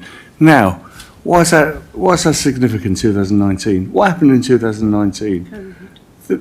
A booking system for the Crawley tip came along, and even when you look at other factors like COVID, it's gone up dramatically since that time. There's lots of different societal factors, but I do think that one factor is certainly people are put off going to the tip by having to book, however nice it is. It's a shame because it's a bit of a waste of a structure, really. It's a nice investment, but it's a bit of a waste of a structure. So, in terms of costs, we, as a council, we have done some costs, and it is, you know, I should qualify it, it's done on litter and fly tipping, and we estimate the cost is about 1.3 million. Now, so if you take, so you don't look at the cost of everything, you actually look at the cost of the difference between what was in 2019 and what was in 2024-25. And the service level requests are pretty similar, so I can't really doubt that they're wrong. And I would say it's not a bad idea, actually. You know, I couldn't quantify it, and you know, I know we've got a couple of cabinet members over there who probably don't want to start negotiations now. But you know, if I start a figure now, I mean, contributing, you know, to there is a definite correlation between the booking system in being introduced and increase of fly tipping, amongst other factors. Well, it's a unitary, it'll be their budget as well. Yeah, so between us, we can perhaps work something out. And if you want to help the neighbours, so I mean, we're doing lots of things to stop fly tipping. We've got a penalty regime coming into place.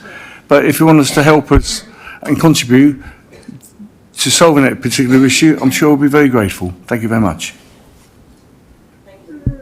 Councillor Bidwell. Thank you, Madam Mayor. My question is to Councillor Nawaz. You may be aware that on the 13th of February, a vehicle collided with the Campson's Pharmacy on Pound Hill Parade. Although I'm not aware that anyone was severely hurt, this may not be the case in future, seeing as this is the second time this has occurred to shops on the parade recently. I visited the site, I spoke with members of the public and pharmacy staff, and I emailed the Crabbet Borough Council on the day this happened. But I would like to ask what preventative measures will be implemented or could be implemented to avoid further damage to property and public. A genuine question. Thanks for your question, Councillor Bidwell. I don't think so. I'm the right cabinet member for that. I believe Councillor Hilton probably have better car parks or county, but if they haven't got, I haven't got the information ready for that for you. So we can probably get back to you on this a little bit more detail. Yeah? Or you wanna answer that? Yeah, as a portfolio member responsible for council car parks, it's something very dear to me actually, because I know Pound Hill, I know that car park particularly well, and with notwithstanding what actually happened there, it is a problematic car park to manoeuvre around. And although, you know, in all our council parade car parks we don't really have parking controls as such, I'd be quite happy to look at measures to help that kind of situation in the future, so we can sit down and have a chat with us and the officers. You know, the council parades were part of our car parking strategy, and although we didn't take much action on them, I'm quite happy to look at anything again. Do you have a supplementary question? Yes, please. Yeah, it's on. Thank you. Apologies if this, was the wrong member I addressed. I was thinking more planning and sort of economy side of things, but fair enough. No, I appreciate your offer. Thank you, and I'll take you up on that. My second question is supplementary. Is the parade is in general sports difficulties relating to parking in particular, with constant blockages occurring as a result of vehicular obstruction. This is also something I've attempted to address with Crabbit Borough Council and West Sussex County Council. While I understand that the parking areas are partially owned by both councils, I would appreciate the council's assistance and reassurance that Crabbit Borough Council will investigate potential solutions to the layout of parking in collaboration with West Sussex where required.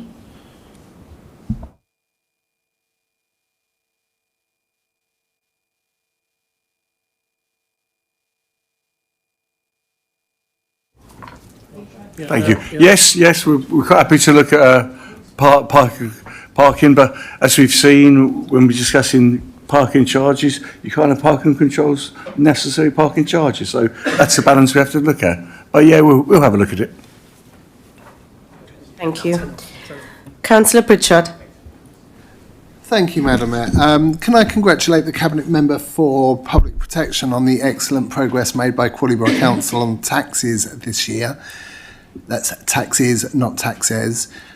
With the creation of dual badges, the freeze on licensing fees and charges, which shows us as being responsive to the needs of the local taxi trade. But can I also ask that the Cabinet Member puts further pressure on the County Council through our licensing officers to install proper signage to deter unauthorised vehicles, particularly in the Crawley bus station area? Does she know why, instead of prioritise the High Street rank, which is still well used by Hackney carriages, they choose to spend time and money on relining the Boulevard taxi rank, which has been barely used by virtually anyone since Marks and Spencer's closed? Indeed, some of the space on the Boulevard could be repurposed as additional disabled parking.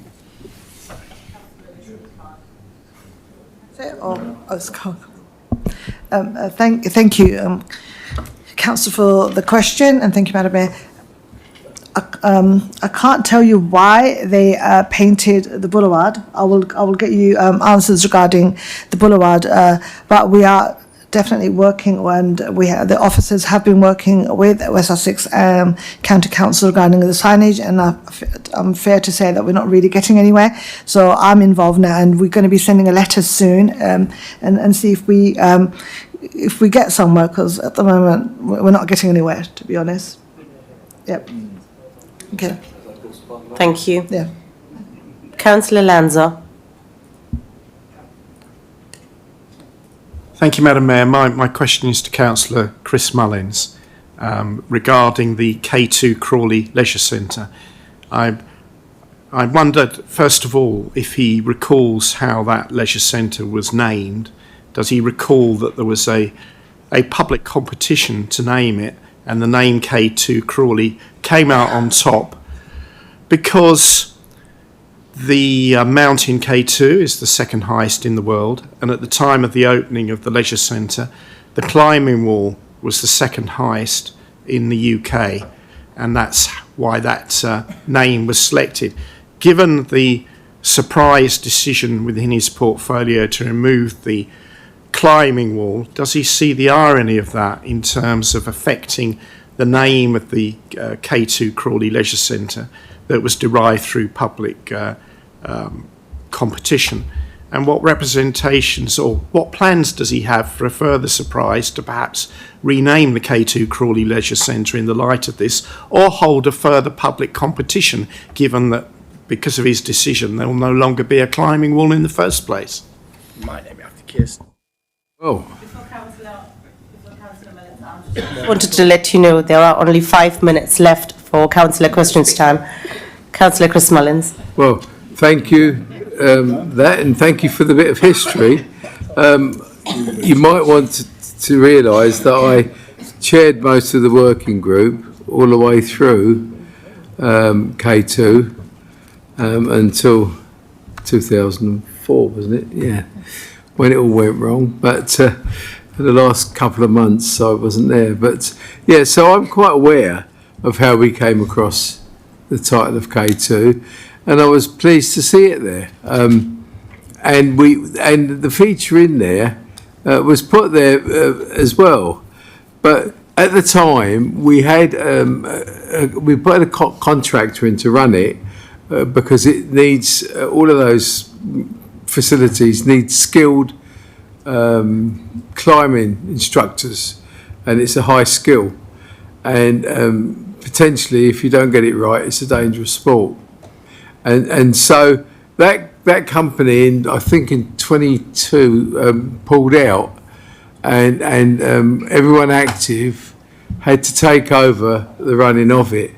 The reason they pulled out is that they were losing money heavily on that facility. There is only something like 44 registered members of K2 of using that K2 facility, and we're talking about many, without getting into too deeper figures because of commercial sensitivities, we're talking about many thousands of pounds in lost money due to that facility. And the fact is you can't run it without highly trained instructors, and they don't come cheap. And so, in economic terms, which I'm sure as a major capitalist, Bob, you will understand, is that economically we can't make it work. It just doesn't work. It just doesn't add up. It's costing us a lot of money. So that's, in the end, led us to sort of think about what we needed to do with the situation.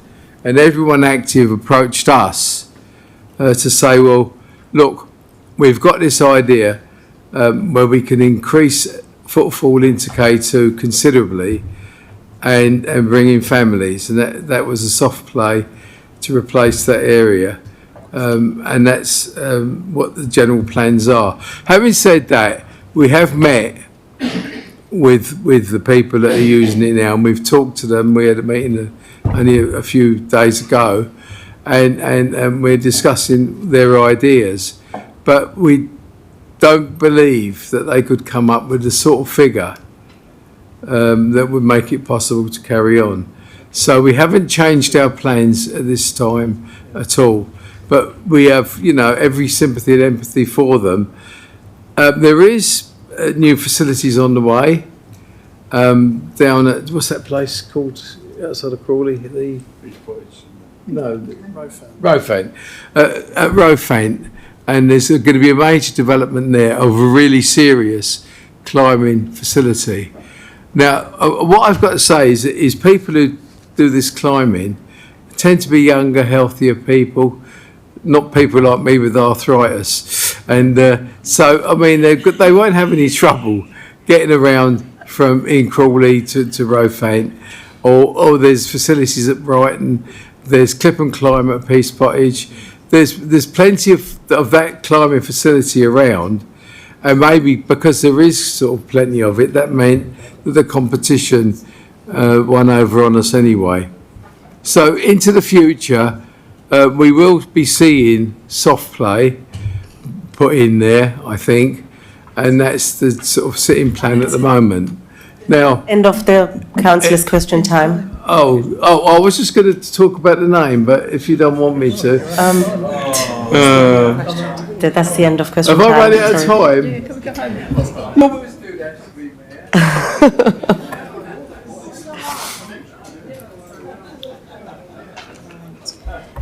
Right.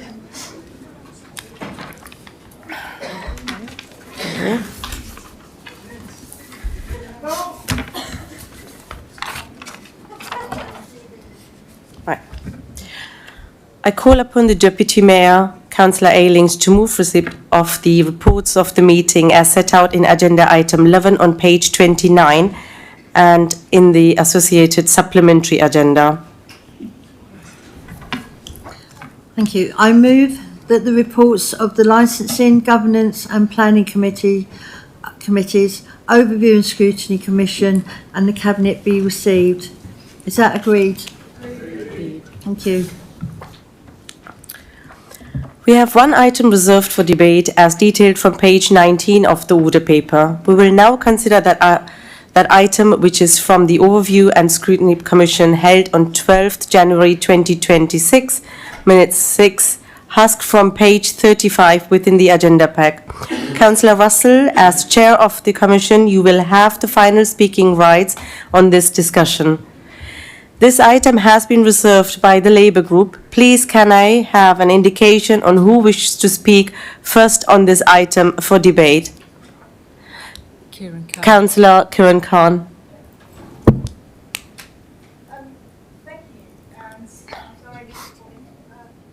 Oh my God. Oh my God. 4 years as councillor, you'd think I know the mics by now. Anyway, I welcome this this debate, and I was very concerned about this issue. And this item was actually brought up before this whole debate at the HAS committee by Councillor Lunnon, and then he requested that I bring this to HASC. So I emailed Councillor Cooper, and she was very cooperative, which I'm still appreciated of that cooperation to the. But I want to just lay out my concerns about the decision that was made by the committee, and to approve the permanent reduction of hours. And I want to highlight this to the full council, and I want to illustrate why I am concerned about this.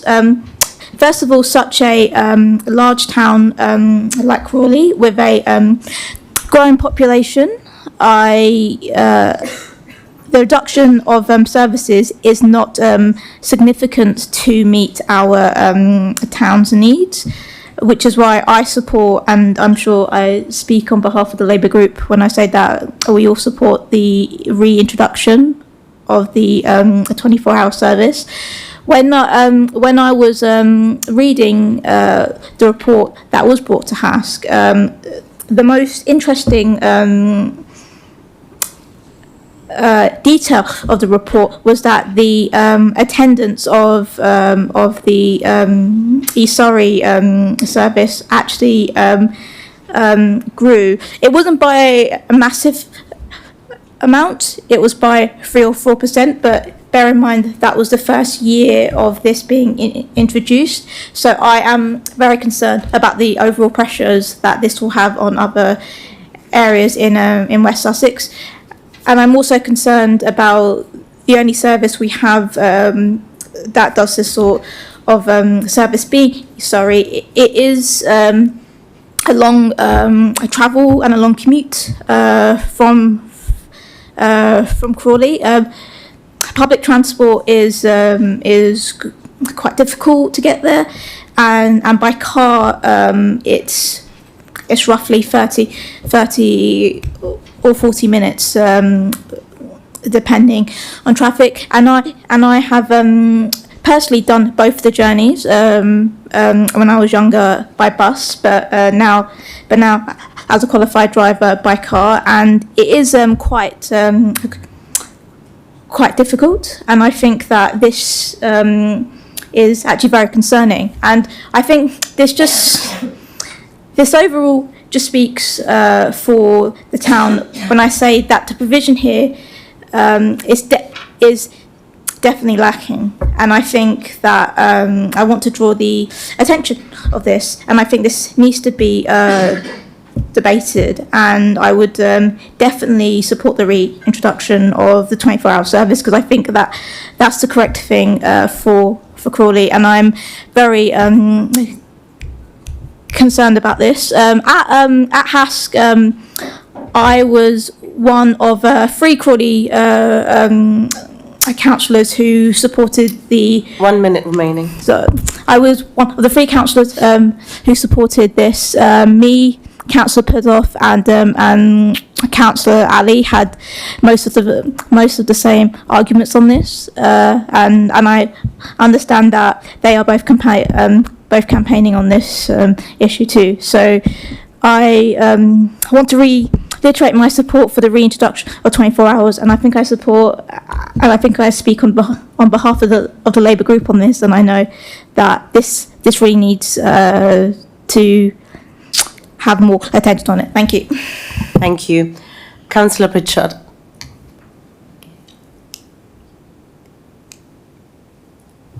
Thank you, Madam Mayor. Cutting the urgent treatment centre hours at Crawley Hospital has had a significant effect on those residents in Crawley that don't drive, or those, because of illness or injury, can't drive. From my ward of 3 Bridges, it could take up to 2 hours to travel to East Surrey Hospital in the middle of the night by bus, longer from areas not served by the 100 bus route, a journey in a taxi for the journeys in excess of £30 during the night. Given that those on low incomes are less likely to be able to drive and less likely to be able to afford to take a taxi, this could mean that people leave it longer to seek treatment, potentially affecting their longer term health. It's been noted that it used to be very quiet at night, and that's not disputed, but attending hospital when you're acutely unwell or injured isn't something that can wait till the next time it's convenient. I therefore condemn the disgraceful decision taken at West Sussex County Council Health and Adult Social Care Committee to support the decision to make the change to the opening hours of Crawley UTC permanent.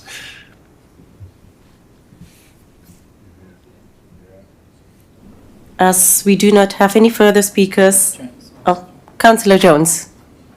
My apologies. Yes, thank you. Thank you, Madam Mayor. Just because I think I should refer to the answer to the written public question by myself that's in the order paper. I think I need to make it clear to councillors tonight, we were not informed or consulted on this latest position prior to the announcement, nor were we cited on any of the data compiled. And it is my view that too often the people of Crawley are coming out second best when it comes to decisions being made by the Sussex Community NHS Foundation Trust, and the time for this has to stop. Now, this isn't a word that I often use, Madam Mayor, but I'll use it tonight. I'm genuinely incensed at this clearly financial decision being made at virtually the same time as a newly built urgent treatment centre at East Surrey Hospital in Red Hill is being announced at a cost of £8.6 million. Now, I would have to say, if the NHS have got the money to spend on this, they should be prioritising it on resourcing its existing facilities before duplicating provision elsewhere. Now, I know there's a policy on co-location, but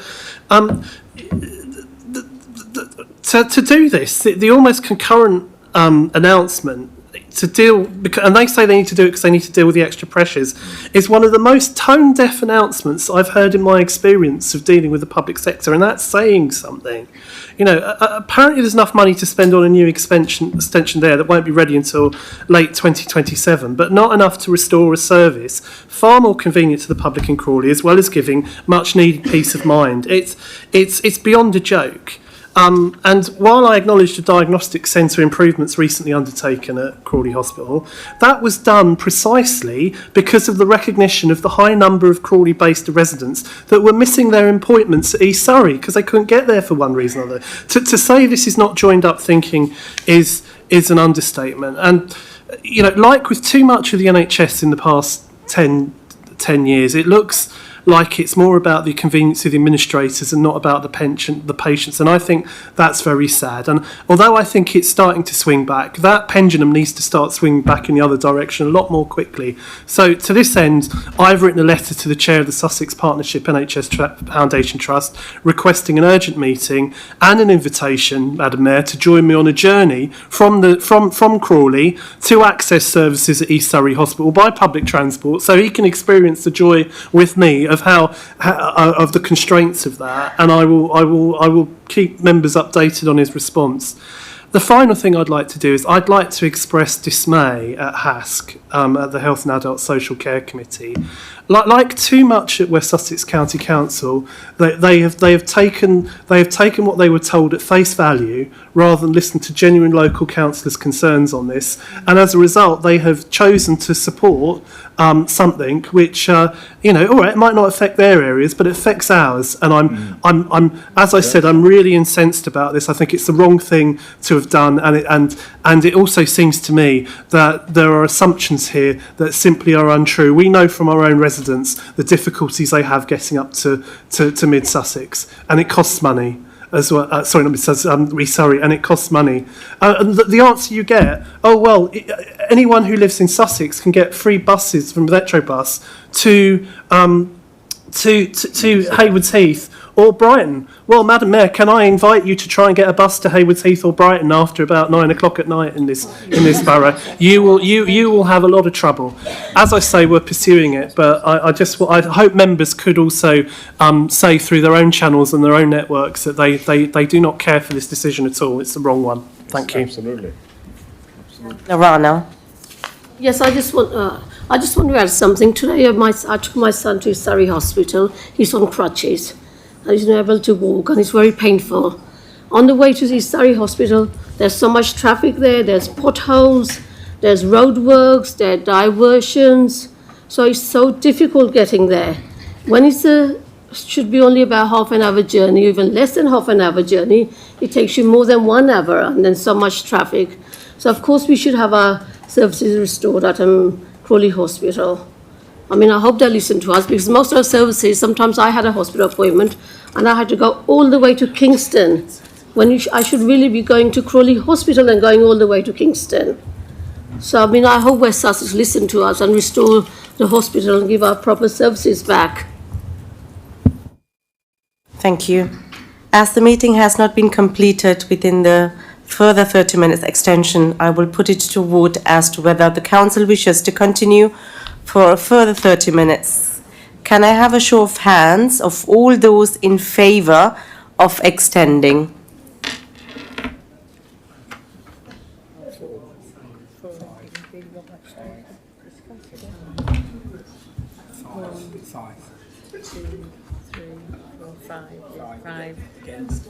And those against? It's, yeah. Right. Thank you. So, as this is the majority, we'll close the meeting. Thank you. How do you feel? It's okay, But your speech went down brilliantly. Thank you. I mean, you got everybody's a spontaneous round of applause and they were thumping the table and everything. So well done. Thank you.